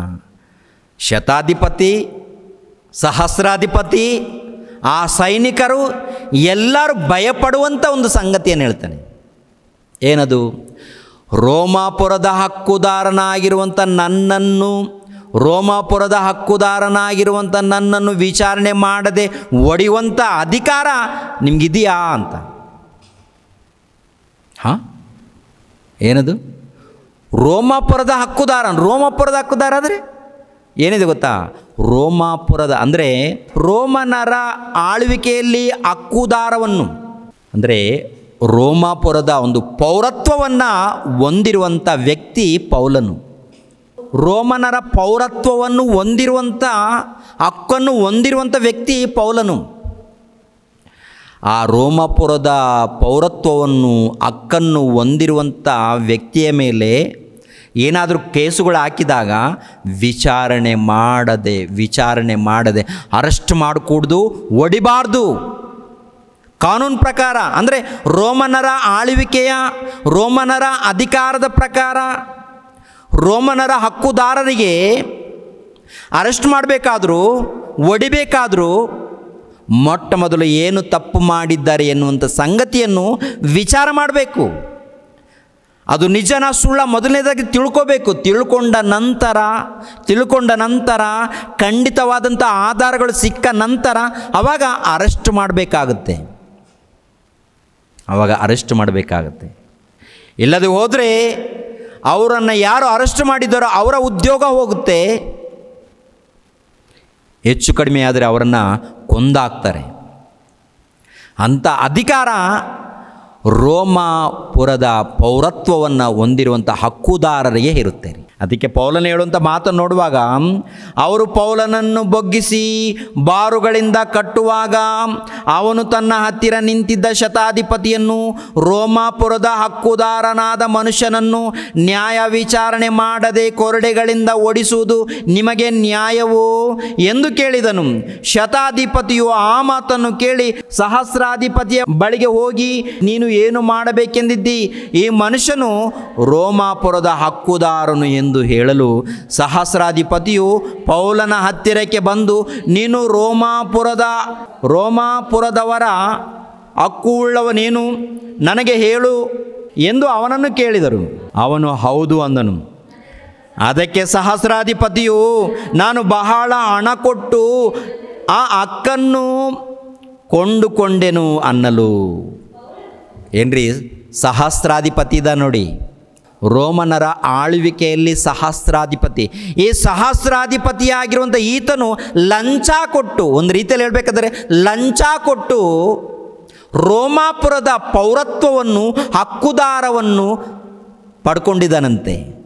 ಲಂಚ ಕೊಟ್ಟು, ನಾನು ಎಷ್ಟೋ ಹಣವನ್ನು ಕೊಟ್ಟು ಈ ರೋಮಾಪುರದ ಹಕ್ಕುದಾರವನ್ನು ಪಡೆದುಕೊಂಡಿದ್ದೇನೆ, ಎಷ್ಟೋ ಹಣವನ್ನು ಕೊಟ್ಟಿದ್ದೇನೆ, ನಿನಗೆ ಹೇಗೆ ಬಂತು ಪೌಲನೇ, ನಿನಗೆ ಹೇಗೆ ಬಂತು? ನಾನು ಹುಟ್ಟಿದಂದಿನಿಂದ ರೋಮಾಪುರದ ಪೌರತ್ವವನ್ನು ಹೊಂದಿಕೊಂಡಿದ್ದೇನೆ. ನಮ್ಮ ತಂದೆ ರೋಮಾ ಪೌರತ್ವವನ್ನು ಹೊಂದಿಕೊಂಡಿರುವರು. ನನಗೂ ಕೂಡ ಹುಟ್ಟಿದಂದಿನಿಂದ ಪೌರತ್ವವಿದೆ, ರೋಮಾ ಪೌರತ್ವ. ಗೊತ್ತಾ? ಆಶ್ಚರ್ಯ ಪಡ್ತಾನೆ ಪ್ರಿಯರಾದ ದೇವ್ರ ಮಕ್ಕಳಿರ. 28 ಪೌಲನು, ನಾನಾದರೂ ಹಕ್ಕುದಾರನಾಗಿ ಹುಟ್ಟಿದವನು, ನಾನು ಹಕ್ಕುದಾರನಾಗಿ ಹುಟ್ಟಿದ್ದೇನೆ. ನೀನು ಲಂಚ ಕೊಟ್ಟು ಅಂದರೆ ಲಂಚ ಕೊಟ್ಟು ರೋಮಾಪುರದ ಹಕ್ಕುದಾರವನ್ನು ಸಂಪಾದನೆ ಮಾಡಿಕೊಂಡಿದ್ದೀಯಾ? ನಾನು ಹುಟ್ಟಿದಂದಿನಿಂದ, ಗೊತ್ತಾ ನಿನಗೆ, ನನ್ನಲ್ಲಿ ಆಧಾರ ಇದೆ ಅಂತ. ಅಂದರೆ ರೋಮಾಪುರದ ಹಕ್ಕುದಾರವನ್ನು ಪಡ್ಕೊಂಡ ನಂತರ ಆತನ ಮೇಲೆ ಅಷ್ಟು ಸುಲಭವಾಗಿ ಕೈ ಹಾಕಬಾರ್ದು, ಅರೆಸ್ಟ್ ಮಾಡಬಾರ್ದು, ಕೈ ಹಾಕಬಾರ್ದು. ಒಂದು ವೇಳೆ ಅರೆಸ್ಟ್ ಮಾಡಿದರೆ ತಪ್ಪುಗಳಿರಬೇಕು. ಆ ತಪ್ಪುಗಳು ನ್ಯಾಯ ವಿಚಾರಣೆಯಲ್ಲಿ ರುಜು ಆದರೆ ಆವಾಗ ಅರೆಸ್ಟ್ ಮಾಡಬೇಕಾಗುತ್ತೆ ರೀ. ಏನ್ರಿ, ಮೊದಲನೇ ಪ್ರಯಾಣ, ಎರಡನೇ ಪ್ರಯಾಣದಲ್ಲಿ ಪ್ರಿಯರ ದೇವ್ರ ಮಕ್ಕಳಿರ, ಎರಡನೇ ಪ್ರಯಾಣದಲ್ಲಿ ಸೀಲನು ಅಪೊಸ್ತಲನಾಗಿರುವಂಥ ಪೌಲನು ಸುವಾರ್ತೆಗೋಸ್ಕರ ಹೋದಾಗ ಪೌಲನನ್ನು ಅರೆಸ್ಟ್ ಮಾಡಿ ಜೈಲಲ್ಲಿ ಹಾಕಿರ್ತಾರೆ. ಜೈಲಲ್ಲಿ ಹಾಕಿದಾಗ ಜೈಲಲ್ಲಿ ಕೂಡ ದೇವರನ್ನು ಸ್ತುತಿ ಮಾಡ್ತಾರೆ, ಘನಪಡಿಸ್ತಾರೆ. ಅದೇ ಸಂದರ್ಭದಲ್ಲಿ ಭೂಕಂಪ ಬರುತ್ತೆ, ಜೈಲು ಕದಗಳೆಲ್ಲ ಕೂಡ ಓಪನ್ ಆಗುತ್ತೆ. ಆವಾಗ ಜೈಲು ಅಧಿಕಾರಿ ಏನಂದುಕೊಳ್ತಾನೆ ಗೊತ್ತಾ, ಇವರೆಲ್ಲರೂ ಹೊರಟೋಗಿದ್ದಾರಂತ ಅಂದುಕೊಂಡು ಆತ್ಮಹತ್ಯೆ ಮಾಡಿಕೊಳ್ಳೋದಕ್ಕೆ ಸಿದ್ಧನಾದಾಗ ಪೌಲನ್ ಹೇಳ್ತಾನೆ, ಪೌಲನು ಯಜಮಾನನೇ, ನೀವು ಭಯಪಡೋಕೆ ಹೋಗಬೇಡಿ, ನಾವೆಲ್ಲರೂ ಇಲ್ಲೇ ಇದ್ದೀವಿ ಅಂತ. ಆನಂತರ ರಾತ್ರಿ ಹೊತ್ತು ಪೌಲನ ಬಳಿಯಲ್ಲಿ ಸುವಾರ್ತೆ ಕೇಳಿ ಆನಂತರ ರಕ್ಷಣೆ ಹೊಂದೋದಕ್ಕೆ ಸಿದ್ಧನಾಗ್ತಾರೆ. ರಾತ್ರಿ ಹೊತ್ತೇ ಏನ್ರಿ, ಜೈಲ ಅಧಿಕಾರಿ ಅವ್ರ ಕುಟುಂಬದವರು ಎಲ್ಲರೂ ಕೂಡ ಸುವಾರ್ತೆ ಕೇಳಿ ರಾತ್ರಿಯೇ ದೀಕ್ಷಾ ಸ್ನಾನ ಪಡ್ಕೊಳ್ತಾರೆ. ಆವಾಗ ಅಲ್ಲಿ ಕೂಡ ಏನು ನಡೆಯುತ್ತೆ ಒಂದು ಸಾರಿ ನೋಡ್ತೀರಾ? ಅಲ್ಲಿ ಕೂಡ ಏನು ನಡೆದಿದೆ ಒಂದು ಸಾರಿ, ಅಪೋಸ್ತಲರ ಕೃತ್ಯಗಳು 16ನೇ ಅಧ್ಯಾಯಕ್ಕೆ ಬರೋಣ. ಅಪೋಸ್ತಲರ ಕೃತ್ಯಗಳು 16ನೇ ಅಧ್ಯಾಯ 35ನೇ ವಚನದಿಂದ. ಬೆಳಗಾದ ಮೇಲೆ ಅಧಿಪತಿಗಳು ಆ ಮನುಷ್ಯರನ್ನು ಬಿಟ್ಟು ಬಿಡು ಎಂದು ಜವಾನರ ಕೈಯಲ್ಲಿ ಹೇಳಿ ಕಳಿಸಿದರು. ಸೆರೆ ಯಜಮಾನನು ಈ ಮಾತನ್ನು ಪೌಲನಿಗೆ ತಿಳಿಸಿ, ಅಧಿಪತಿಗಳು ನಿಮ್ಮನ್ನು ಬಿಟ್ಟು ಬಿಡಬೇಕೆಂದು ಹೇಳಿ ಕಳಿಸಿದ್ದಾರೆ, ಆದ್ದರಿಂದ ಈಗ ನೀವು ಸಮಾಧಾನದಿಂದ ಹೊರಟು ಹೋಗಿರಿ ಎಂದು ಹೇಳಿದನು. ಅದಕ್ಕೆ ಪೌಲನು, ಅವರು ವಿಚಾರಣೆ ಮಾಡದೆ ರೋಮಾಪುರದ ಹಕ್ಕುದಾರನಾದ ನಮ್ಮನ್ನು ಎಲ್ಲರ ಮುಂದೆ ಒಡಿಸಿ ಸೆರೆಮನೆಯೊಳಗೆ ಹಾಕಿಸಿದರು. ಈಗ ನಮ್ಮನ್ನು ಗುಪ್ತವಾಗಿ ಹೊರಗೆ ಕಳಿಸುತ್ತಾರೋ ಹಾಗೆ ಎಂದಿಗೂ ಆಗಕೂಡದು. ಅವರೇ ಬಂದು ನಮ್ಮನ್ನು ಹೊರಗೆ ಕರ್ಕೊಂಡು ಹೋದರೆ ಸರಿ ಎಂದು ಹೇಳಿದರು. ಜವಾನರು ಈ ಮಾತುಗಳನ್ನು ಅಧಿಪತಿಗಳಿಗೆ ತಿಳಿಸಿದಾಗ ರೋಮಾಪುರದ ಹಕ್ಕುದಾರರು ಎಂಬ ಮಾತನ್ನು ಅವರು ಕೇಳಿ ಭಯಪಟ್ಟರು. ಏನ್ರಿ, ಯಾರು ಭಯಪಟ್ಟಿದ್ದಾರಂತೆ ಅಂತ ನೋಡುವಾಗ ಪ್ರಿಯರಾದ ದೇವ್ರ ಮಕ್ಕಳಿರ, ಅಧಿಪತಿಗಳು ಏನ್ರಿ, ಅಧಿಪತಿಗಳು ಭಯಪಟ್ಟಿದ್ದಾರಂತೆ. ಅಂದರೆ ವಿಚಾರ ಮಾಡದೆ ಯಾರೋ ಮಾತನ್ನು ಕೇಳಿ ಒಡೆದು ಜೈಲಲ್ಲಿ ಹಾಕ್ತಾರೆ. ವಿಚಾರ ಮಾಡದೆ ಯಾರ ಮಾತನ್ನು, ಕಣಿ ಹೇಳುವಂಥ ಆ ಹುಡುಗಿಗೆ ಯಜಮಾನ ಆಗಿರುವಂಥ ಒಬ್ಬನಿರ್ತಾನೆ ನೋಡ, ಅವನ ಮಾತನ್ನು ಕೇಳಿ ಪೌಲನನ್ನು ಸೀಲನನ್ನು ಒಡೆದು ಜೈಲಲ್ಲಿ ಹಾಕಿರ್ತಾರೆ. ಇವಾಗ ಜೈಲಿಂದ ಬಿಡುಗಡೆ ಮಾಡಬೇಕು ಎನ್ನುವಂಥ ಮನಸ್ಸು ಅಧಿಪತಿಗಳಿಗೆ ಬಂದಾಗ ಪೌಲನ್ ಹೇಳ್ತಾನೆ, ರೋಮಾಪುರದ ಹಕ್ಕುದಾರ ಉಳ್ಳವನಾಗಿರುವಂಥ ನನ್ನನ್ನು ವಿಚಾರ ಮಾಡದೆ ನೀವು ಕಳಿಸ್ತೀರ ಹೊರಗಡೆ, ಹಾಗಾಗಬಾರ್ದು, ಬರಬೇಕವರು ಅಂದಾಗ ಅಧಿಪತಿಗಳು ಭಯಪಟ್ಟು ಪೌಲನ ಮುಂದೆ ಬರ್ತಾ ಇದ್ದಾರೆ. ಗೊತ್ತಾ ನಿಮಗೆ, ಅಧಿಪತಿಗಳು ಯಾಕೆ ಇದು ಒಂದು ವೇಳೆ ರೋಮಾಪುರದ ಅಧಿಕಾರಿಗಳಿಗೆ ತಿಳಿದ್ರೆ ಇವರ ಉದ್ಯೋಗ ಹೋಗುತ್ತೆ, ಅವರ ಉದ್ಯೋಗ ಹೋಗುತ್ತೆ. ಅಷ್ಟೊಂದು ಪವರ್ಫುಲ್ ರೋಮಾಪುರದ ಪೌರತ್ವವನ್ನು ಹೊಂದಿರುವಂಥ ಹಕ್ಕುದಾರರಿಗೆ ಇರುವಂಥದ್ದು. ಅಷ್ಟೊಂದು ಪವರು ಪೌಲನಿಗಿದೆ ರೀ. ಕಾನೂನು ಮೂಲಕ, ರೋಮನರ ಕಾನೂನು ಮೂಲಕ ಅಷ್ಟೊಂದು ಅಧಿಕಾರ ಅವ್ರಿಗಿದೆ. ಹೇಳಿದಾಗ ಭಯಪಟ್ಟು ಬರ್ತಾರೆ, ಅಯ್ಯ ಏನೋ ತಪ್ಪಾಗಿದೆ, ದಯಮಾಡಿ ಇಲ್ಲಿಂದ ಹೊರಟೋಗಿ ಅಂತ ಹೇಳಿ ದಯಮಾಡಿ ಕೇಳ್ಕೊಳ್ತಾ, ಅಂದರೆ ದಯಮಾಡಿ ನಮ್ಮನ್ನು ಕ್ಷಮಿಸಿ ಅಂತ ಹೇಳ್ಕೊಂಡು ಹೊರಟೋಗಿ ಅಂತೇಳಿ ಕೇಳ್ತಾ ಇದ್ದಾರೆ. ಯಾರು? ಅಧಿಪತಿಗಳು. ಗೊತ್ತಾ? ಅಂದರೆ ರೋಮಾಪುರದ ಪೌರತ್ವವನ್ನು, ಹಕ್ಕುದಾರವನ್ನು ಹೊಂದಿರುವಂಥ ವ್ಯಕ್ತಿ ಪೌಲನು. ಇಂಥ ಹಕ್ಕು ಉಳ್ಳಂಥ ನನ್ನನ್ನು ವಿಚಾರಣೆ ಮಾಡದೆ ಹೊಡಿತೀರಾ ಅಂಥೇಳಿ ಯೆರೂಸಲೇಮ್ ಪಟ್ಟಣದಲ್ಲಿ ಸಹಸ್ರಾಧಿಪತಿಗೆ ಹೇಳಿದಾಗ ಭಯಪಟ್ಟಮ್ಮೋ, ಹೌದಾ ಅಂಥೇಳಿ ಭಯಪಟ್ಟು ಬಂದು ಆವಾಗ ಬಿಡಿಸ್ತಾನೆ. ಪ್ರಿಯರೇ ನೋಡಿ, 21ನೇ ಅಧ್ಯಾಯಕ್ಕೆ ಬರೋಣ. ಮತ್ತೆ ಅಪೊಸ್ತಲರ ಕೃತ್ಯಗಳು 22ನೇ ಅಧ್ಯಾಯ, ಅಪೊಸ್ತಲರ ಕೃತ್ಯಗಳು 22ನೇ ಅಧ್ಯಾಯ 29ನೇ ವಚನ ನೋಡೋಣ. 29. ಅವನನ್ನು ಒಡೆದು ವಿಚಾರಿಸುವುದಕ್ಕೆ ಬಂದವರು ಕೂಡಲೇ ಅವನನ್ನು ಬಿಟ್ಟರು. ಅದಲ್ಲದೆ ಅವನನ್ನು ರೋಮಾಪುರದ ಹಕ್ಕುದಾರನೆಂದು ಸಹಸ್ರಾಧಿಪತಿಗೆ ತಿಳಿದು ಬಂದಾಗ ತಾನು ಅವನನ್ನು ಕಟ್ಟಿಸಿದರಿಂದ ಅವನಿಗೆ ಭಯ ಹಿಡಿಯಿತು. ಅಂದರೆ ಸಹಸ್ರಾಧಿಪತಿಗೆ ಭಯ ಹಿಡಿದಿದೆಯಂತೆ. ಪೌಲನ ವಿಷಯದಲ್ಲಿ ಯೆಹೂದ್ಯರಿಗೆ ಭಯ ಇಲ್ಲ, ಆದರೆ ಸಹಸ್ರಾಧಿಪತಿಗೆ ಭಯ ಇದೆ. ಯಾಕೆ ಒಂದು ವೇಳೆ ಈ ಪೌಲನು ಹೋಗಿ ದೂರನ್ನು ಸಲ್ಲಿಸಿದರೆ ನಮ್ಮ ಅಧಿಕಾರ ಹೋಗುತ್ತೆ ಎನ್ನುವಂಥ ಭಯ ಈ ಸಹಸ್ರಾಧಿಪತಿಗೆ ಉಳ್ಕೊಂಡಿದೆ ರೀ. ಅವನಿಗೆ ಭಯ ಹಿಡಿತು. ಪೌಲನ ಮೇಲೆ ಯೆಹೂದ್ಯರು ಯಾವ ತಪ್ಪು ಹೊರಿಸುತ್ತಾರೆಂಬುದು ವಿಷಯದಲ್ಲಿ ನಿಜವಾದ ಸಂಗತಿಯನ್ನು ತಿಳಿಯಬೇಕೆಂದು ಅಪೇಕ್ಷಿಸಿ ಸಹಸ್ರಾಧಿಪತಿಯು ಮರುದಿನ ಅವನ ಬೇಡಿಗಳನ್ನು ಬಿಚ್ಚಿ ಮಹಾಯಾಜಕರು ಹಿರಿಸಭೆಯರು ಎಲ್ಲರೂ ಕೂಡಿ ಬರುವುದಕ್ಕೆ ಅಪ್ಪಣೆ ಕೊಟ್ಟು ಪೌಲನನ್ನು ಕರೆದುಕೊಂಡು ಹೋಗಿ ಅವರ ಮುಂದೆ ನಿಲ್ಲಿಸಿದನು. ಅಂದರೆ ಒಟ್ಟಿನಲ್ಲಿ ಇವಾಗ ಏನಪ್ಪ ಅಂದರೆ ವಿಚಾರಣೆ ನಡಿಬೇಕು, ಏನು ಪ್ರಾಬ್ಲಮ್ ಏನು ಅಂತ ಹೇಳಿ 23ನೇ ಅಧ್ಯಾಯಕ್ಕೆ ಬರೋಣ. 23ನೇ ಅಧ್ಯಾಯ. ಆಗ ಪೌಲನು ಹಿರಿಸಭೆಯವರನ್ನು ದೃಷ್ಟಿಸಿ ನೋಡಿ, ಸಹೋದರರೇ, ನಾನು ಈ ದಿನದವರೆಗೂ ಒಳ್ಳೆ ಮನಸ್ಸಾಕ್ಷಿಯಿಂದ ದೇವರ ಮುಂದೆ ನಡೆದುಕೊಂಡಿದ್ದೇನೆ ಅಂದನು. ಅದಕ್ಕೆ ಮಹಾಯಾಜಕನಾದ ಅನನೀಯನು ಅವನ ಬಾಯ ಮೇಲೆ ಒಡಿರಿ ಎಂದು ಹತ್ತಿರದಲ್ಲಿ ನಿಂತಿರುವವರಿಗೆ ಅಪ್ಪಣೆ ಕೊಡಲು. ಅಂದರೆ ಪೌಲನು ಹೇಳ್ತಾ ಇದ್ದಾನೆ, ನಾನು ಇದುವರೆಗೂ ಯಾರಿಗೆ ಒಳಪಟ್ಟಿದ್ದೇನೆ? ಪೌಲನು ಹೇಳುವಂಥ ಮಾತು. ಆಗ ಪೌಲನು ಹಿರಿಯ ಸಭೆಯನ್ನು ದೃಷ್ಟಿಸಿ ನೋಡಿ, ಸಹೋದರ, ನಾನು ಈ ದಿನದವರೆಗೂ ಒಳ್ಳೆ ಮನಸ್ಸಾಕ್ಷಿಯಿಂದ ದೇವರ ಮುಂದೆ ನಡೆದುಕೊಂಡಿದ್ದೇನೆ. ನಡೆದುಕೊಂಡಿದ್ದೇನೆ ಅಂದಾಗ ಅನನೀಯನು ಎಂಬುವಂಥ ಒಬ್ಬನು ಇರ್ತಾನೆ ಪ್ರಿಯರೇ ಯಾಜಕರಲ್ಲಿ. ಅವನು ಹೇಳುವಂಥ ಮಾತೇನು ಗೊತ್ತಾ, ಅವನು ಆ ಪೌಲನ ಬಾಯನ್ನು ಹೊಡೀರಿ, ಅವನು ಬಾಯಿಗೆ ಬಂದು ಮಾತಾಡ್ತಾ ಇದ್ದಾನೆ ಹಾಗೆ ಹೀಗೆ ಅಂತ. ಆವಾಗ ಪೌಲನು ಹೇಳುವಂಥ ಮಾತು ನೋಡಿ ಏನಂತ ಇದ್ದಾರೆ. ಪೌಲನು ಅವನಿಗೆ, ಎಲೆ ಸುಣ್ಣ ಹಚ್ಚಿದ ಗೋಡೆಯೇ, ದೇವರು ನಿನ್ನನ್ನು ಒಡೆಯುವನು. ನೀನು ಧರ್ಮಶಾಸ್ತ್ರ ಅನುಸಾರವಾಗಿ ನನ್ನ ವಿಚಾರಣೆ ಮಾಡುವುದಕ್ಕೆ ಕೂತುಕೊಂಡು ಧರ್ಮಶಾಸ್ತ್ರ ವಿರುದ್ಧವಾಗಿ ನನ್ನನ್ನು ಒಡೆಯುವುದಕ್ಕೆ ಅಪ್ಪಣೆ ಕೊಡುತ್ತೀಯೋ ಅಂದನು. ಆ ಥರ ನಿಂತವರು ದೇವರು ನೇಮಿಸಿದ ಮಹಾಯಾಜಕನನ್ನು ನೀನು ಬೈಯುತ್ತೀಯೋ ಅನ್ನಲು ಪೌಲನು, ಸಹೋದರರೇ, ಮಹಾಯಾಜಕನೆಂದು ನನಗೆ ತಿಳಿಯಲಿಲ್ಲ.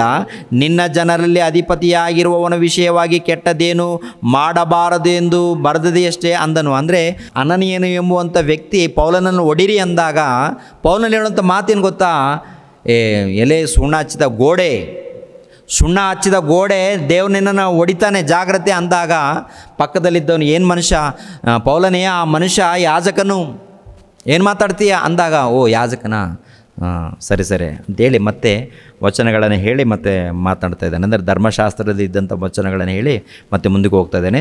ಸಹೋದರರೇ, ಮಹಾಯಾಜಕನೆಂದು ನನಗೆ ತಿಳಿಯಲಿಲ್ಲ. ನಿನ್ನ ಜನರಲ್ಲಿ ಅಧಿಪತಿಯಾಗಿರುವವನ ವಿಷಯವಾಗಿ ಕೆಟ್ಟದೇನು ಆಡಬಾರದೆಂದು ಬರೆದದೆಷ್ಟೇ ಅಂದನು. ಸಭೆಯವರಲ್ಲಿ ಒಂದು ಪಾಲು ಸದ್ದುಕಾಯರು, ಒಂದು ಪಾಲು ಪರಿಸಾಯರು ಇರುವುದನ್ನು ಪೌಲನು ತಿಳಿದನು. ಅಂದರೆ ಇವಾಗ ಕೊನೆಯದಾಗಿ ಏನು ಮಾಡ್ತಾ ಇದ್ದಾನಂತ ನೋಡುವಾಗ ಪೌಲನು ಒಳ್ಳೆಯ ಬುದ್ಧಿವಂತಿಕೆಯಿಂದ ಏನ್ರಿ ತಪ್ಪಿಸ್ಕೊಳ್ತಾ ಇದ್ದಾನೆ. ಇಲ್ಲಿ ಎರಡು ಗುಂಪಿದೆ. ಎರಡು ಗುಂಪು ಅಂದರೆ ಒಂದು ಪರಿಸಾಯರ ಗುಂಪು, ಇನ್ನೊಂದು ಗುಂಪು ಸದ್ದುಕಾಯರ ಗುಂಪಿದೆ ರೀ. ಪರಿಸಾಯರ ಗುಂಪು, ಸದ್ದುಕಾಯರ ಗುಂಪು. ಪರಿಸಾಯರು ಸದ್ದುಕಾಯರು ಇಬ್ಬರು ಕೂಡ ಇಸ್ರೇಲ್ ಜನಾಂಗದವರೇ.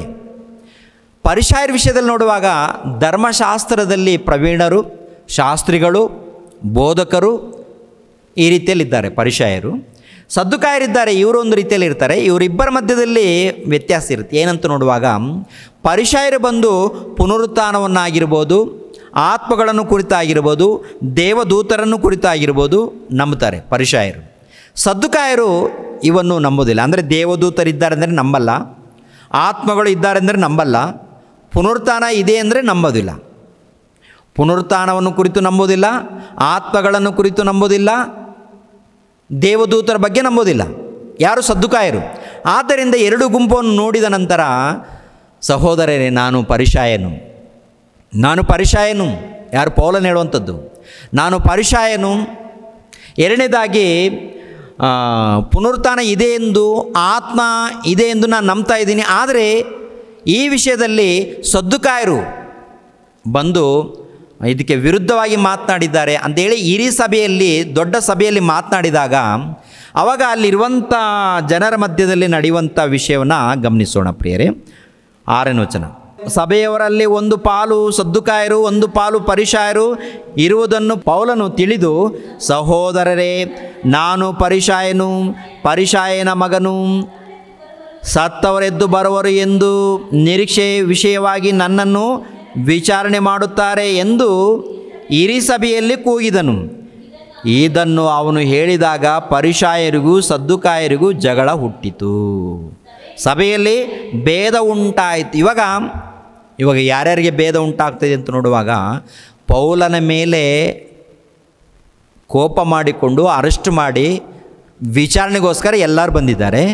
ಎಲ್ಲರೂ ಬಂದ ನಂತರ ಪೌಲನು ಏನು ಮಾಡ್ತಾ ಇದ್ದಾನಂತ ನೋಡುವಾಗ ಸದ್ದುಕಾಯರಿಗೆ, ಪರಿಸಾಯರಿಗೆ ಅಲ್ಲಿ ಭೇದಗಳನ್ನು ಉಂಟು ಮಾಡುವಂಥ ರೀತಿಯಲ್ಲಿ ಹುಟ್ಟಿಸಿ ಅವರಿಬ್ಬರ ಮಧ್ಯದಲ್ಲಿ ಏನ್ರಿ ಕಿರಿಕಿರಿ ಆಗುವಂಥ ವಿಷಯಗಳನ್ನು ಎಬ್ಬಿಸಿ ಸೈಡ್ ಆಗ್ತಾನೆ. ಅವರಿಬ್ಬರ ಮಧ್ಯದಲ್ಲಿ ಏನು? ಪೌಲನು ಹೇಳುವಂಥದ್ದು ನಿಜ. ಏನದು? ಆತ್ಮಗಳು ಇದ್ದಾರೆ ಎಂದು, ದೇವದೂತರು ಇದ್ದಾರೆ ಎಂದು, ಸತ್ತವರಿಗೆ ಪುನರುತ್ಥಾನ ಆಗುತ್ತೆ ಎನ್ನುವಂಥದ್ದು ಪೌಲನು ಹೇಳಿದ್ದು ನಿಜ ಅಂತ ಹೇಳಿದಾಗ, ಪರಿಸಾಯರು ಹೇಳಿದಾಗ, ಸದ್ದುಕಾಯರು ಅದು ಆಗೋದಿಲ್ಲ. ಅದು ಹೇಗಾಗುತ್ತೆ? ಆತ್ಮಗಳಿಲ್ಲ, ಸತ್ತೋದವರು ಮತ್ತೆ ಎದ್ದು ಬರೋದಿಲ್ಲ, ದೇವದೂತರಿಲ್ಲ, ಇವೆಲ್ಲ ತಪ್ಪು ಅಂಥೇಳಿ ಅವರಿಬ್ಬರ ಮಧ್ಯದಲ್ಲಿ ಏನಾಗುತ್ತೆ ಅಂತ ನೋಡುವಾಗ ಮತ್ತೆ ಅವರಿಬ್ಬರ ಮಧ್ಯದಲ್ಲಿ ಜಗಳ ಸ್ಟಾರ್ಟ್ ಆಗುತ್ತೆ. ಪರಿಸಾಯರಿಗೆ, ಸದ್ದುಕಾಯರಿಗೆ. ಕೆಳಗಡೆ ನೋಡಿ ಹಾಗೆ. ಯಾಕೆಂದರೆ ಸತ್ತವರು ಎದ್ದು ಬರುವುದಿಲ್ಲವೆಂತಲೂ, ದೇವದೂತನಾಗಲಿ ದೇಹವಿಲ್ಲದ ಆತ್ಮವಾಗಲಿ ಇಲ್ಲವೆಂತಲೂ ಸದ್ದುಕಾಯರು ಹೇಳುವರು. ಆ ಎರಡು ಉಂಟೆಂಬುದು ಪರಿಸಾಯರು ಒಪ್ಪಿಕೊಳ್ಳುವರು. ಆಗ ದೊಡ್ಡ ಕೂಗಾಟವಾಯಿತು. ಪರಿಸಾಯರ ಪಕ್ಷದವರಾದ ಶಾಸ್ತ್ರಿಗಳಲ್ಲಿ ಕೆಲವರು ಎದ್ದು, ಈ ಮನುಷ್ಯನಲ್ಲಿ ನಮಗೆ ಕೆಟ್ಟದೇನು ಕಾಣಬರುವುದಿಲ್ಲ, ಆತ್ಮವಾಗಲಿ ದೇವದೂತನಾಗಲಿ ಅವನ ಸಂಗಡ ಮಾತಾಡಿರಬಹುದು ಎಂದು ವಾಗ್ವಾದ ಮಾಡಿದರು. ಜಗಳವು ಬಹಳವಾದಾಗ ಅವರು ಪೌಲನನ್ನು ಎಳೆದಾಡಿ ಚೂರು ಚೂರು ಮಾಡ್ಯಾರೆಂದು ಸಹಸ್ರಾಧಿಪತಿಯು ಭಯಪಟ್ಟು ಸಿಪಾಯಿಗಳಿಗೆ, ನೀವು ಹೋಗಿ ಅವರ ಮಧ್ಯದಿಂದ ಅವನನ್ನು ಬಲವಂತವಾಗಿ ಹಿಡಿದು ಕೋಟೆಯೊಳಗೆ ತರಬೇಕೆಂದು ಆಜ್ಞೆ ಕೊಟ್ಟನು. ಒಟ್ಟಿನಲ್ಲಿ ದೊಡ್ಡ ಗಲಾಟೆ ಆಗಿದೆ. ಪೌಲನನ್ನು ಹಿಡಿದು ಕೊಂದಾಕೋದಕ್ಕೆ ಪ್ರಯತ್ನ ಮಾಡಿದಾಗ ಕೊನೆಯದಾಗಿ ಅವರವರ ಮಧ್ಯದಲ್ಲಿ ಗಲಾಟೆ ಸ್ಟಾರ್ಟ್ ಆಗುತ್ತೆ. ಆನಂತರ ಸಹಸ್ರಾಧಿಪತಿ ಬಂದು ಪೌಲನನ್ನು ಕರ್ಕೊಂಡು ಬಂದ್ಬಿಡಿ, ಕೋಟೆಗೆ ಕರ್ಕೊಂಡು ಹೋಗ್ಬಿಡ್ರಿ. ಯಾಕಂದರೆ ಅವರು ಇಬ್ಬರ ಮಧ್ಯದಲ್ಲಿ ಈ ಮನುಷ್ಯನನ್ನು ಕೊಂದು ಹಾಕುತ್ತಾರೆ ಇದ್ದಾರೆ. ಈ ಮನುಷ್ಯನನ್ನು ಕೊಂದು ಹಾಕಿದರೆ ನಾನು ಲೆಕ್ಕ ಕೊಡಬೇಕಾಗುತ್ತೆ, ಮತ್ತು ಕೊನೆಯದಾಗಿ ನನ್ನ ಅಧಿಕಾರನೂ ಹೋಗೋ ರೀತಿಯಲ್ಲಿದೆ. ಆದ್ದರಿಂದ ಪೌಲನನ್ನು ಕರ್ಕೊಂಡು ಬನ್ನಿ ಅಂತ ಹೇಳಿ ಪೌಲನನ್ನು ಕರ್ಕೊಂಡೋಗಿ ಕೋಟೆಯೊಳಗೆ ಕರ್ಕೊಂಡು ಹೋಗ್ತಾರೆ. ಕೋಟೆಯೊಳಗೆ ಆನಂತರ ಆ ದಿನ ರಾತ್ರಿ ಏನಾಗುತ್ತೆ? 11ನೇ ವಚನ ನೋಡಿ. 11ನೇ ವಚನ, ಆ ದಿನ ರಾತ್ರಿ ಕರ್ತನು ಪೌಲನ ಬಳಿಯಲ್ಲಿ ನಿಂತುಕೊಂಡು, ಧೈರ್ಯದಿಂದಿರು, ನೀನು ಯೆರೂಸಲೇಮಿನಲ್ಲಿ ನನ್ನ ಸಂಗತಿಗಳನ್ನೆಲ್ಲ ಸಾಕ್ಷಿಯಾಗಿ ಹೇಳಿದಂತೆಯೇ ರೋಮಾಪುರದಲ್ಲಿಯೂ ಸಾಕ್ಷಿ ಹೇಳಬೇಕಾಗುವುದು ಅಂದನು. ಅಂದರೆ ಯೇಸು ಕ್ರಿಸ್ತರ ದರ್ಶನ ಕೊಟ್ಟಿದ್ದಾರೆ ಕೋಟೆಯಲ್ಲಿ, ಅರಸನ ಮನೆಯಲ್ಲಿ ಇದ್ದಾಗ. ಪೌಲನೇ ಭಯಪಡಬೇಡ, ಇಲ್ಲಿ ಯಾವ ರೀತಿ ಮಾತನಾಡಿದೆಯೋ ಅದೇ ಪ್ರಕಾರ ರೋಮಾಪುರದಲ್ಲಿ ಕೂಡ ನೀನು ಮಾತನಾಡಬೇಕಾಗುತ್ತೆ, ಧೈರ್ಯವಾಗಿರು, ಭಯಪಡಕ್ಕೆ ಹೋಗಬೇಡ ಅಂದಾಗ, ಪ್ರಿಯರಾದ ದೇವರ ಮಕ್ಕಳಿರ, ನೀನು ಏನು ನಡೆಯುತ್ತೆ ಅಂತ ನೋಡುವಾಗ ಏನ್ರಿ, ಈ 12ನೇ ವಚನದಿಂದ 33ನೇ ವಚನದವರೆಗೆ ನೋಡ್ಕೊಂಡು ಹೋದಾಗ ಒಟ್ಟಿನಲ್ಲಿ ಇಸ್ರಾಯೇಲ್ ಜನಾಂಗದವರು, ಯೆಹೂದ್ಯರು ಪೌಲನನ್ನು ಕೊಂದಾಕಲೇಬೇಕು ಎನ್ನುವಂಥ ಆಲೋಚನೆಯಲ್ಲಿರ್ತಾರೆ ಪ್ರಿಯರೇ. ಕೊನೆಯದಾಗಿ ಯೆರೂಸಲೇಮ್ ಪಟ್ಟಣದಿಂದ ಕೈಸರೈಯಕ್ಕೆ ಕರ್ಕೊಂಡು ಹೋಗ್ತಾರೆ. ಯೆರೂಸಲೇಮ್ ಪಟ್ಟಣದಿಂದ ಕೈಸರೈಯಕ್ಕೆ ಕರ್ಕೊಂಡು ಹೋಗ್ತಾರೆ. ಅಂದರೆ ಯೆರೂಸಲೇಮ್ ಪಟ್ಟಣದಲ್ಲಿ ಅರೆಸ್ಟ್ ಆಗ್ತಾನೆ. ಅರೆಸ್ಟ್ ಆದ ನಂತರ ಏನ್ರಿ ಹೊಡೆಯೋದಕ್ಕೆ ಕರ್ಕೊಂಡು ಹೋಗ್ತಾರೆ, ಕೂಗಾಡ್ತಾರೆ, ರೊಚ್ಚಿಗೆ ಬಿಸ್ತಾರೆ, ಹೇಗಾದರೂ ಮಾಡಿ ಕೊಂದಾಗಬೇಕು ಎನ್ನುವಂಥ ಕುತಂತ್ರ ಮಾಡ್ತಾರೆ. ಆನಂತರ ಈ ವಿಷಯವನ್ನು ಸಹಸ್ರಾಧಿಪತಿಗೆ ಗೊತ್ತಾಗುತ್ತೆ. ಆತನು ಬಂದ ನಂತರ ಮತ್ತೆ ಸಮಾಧಾನ ಪಡ್ತಾರೆ.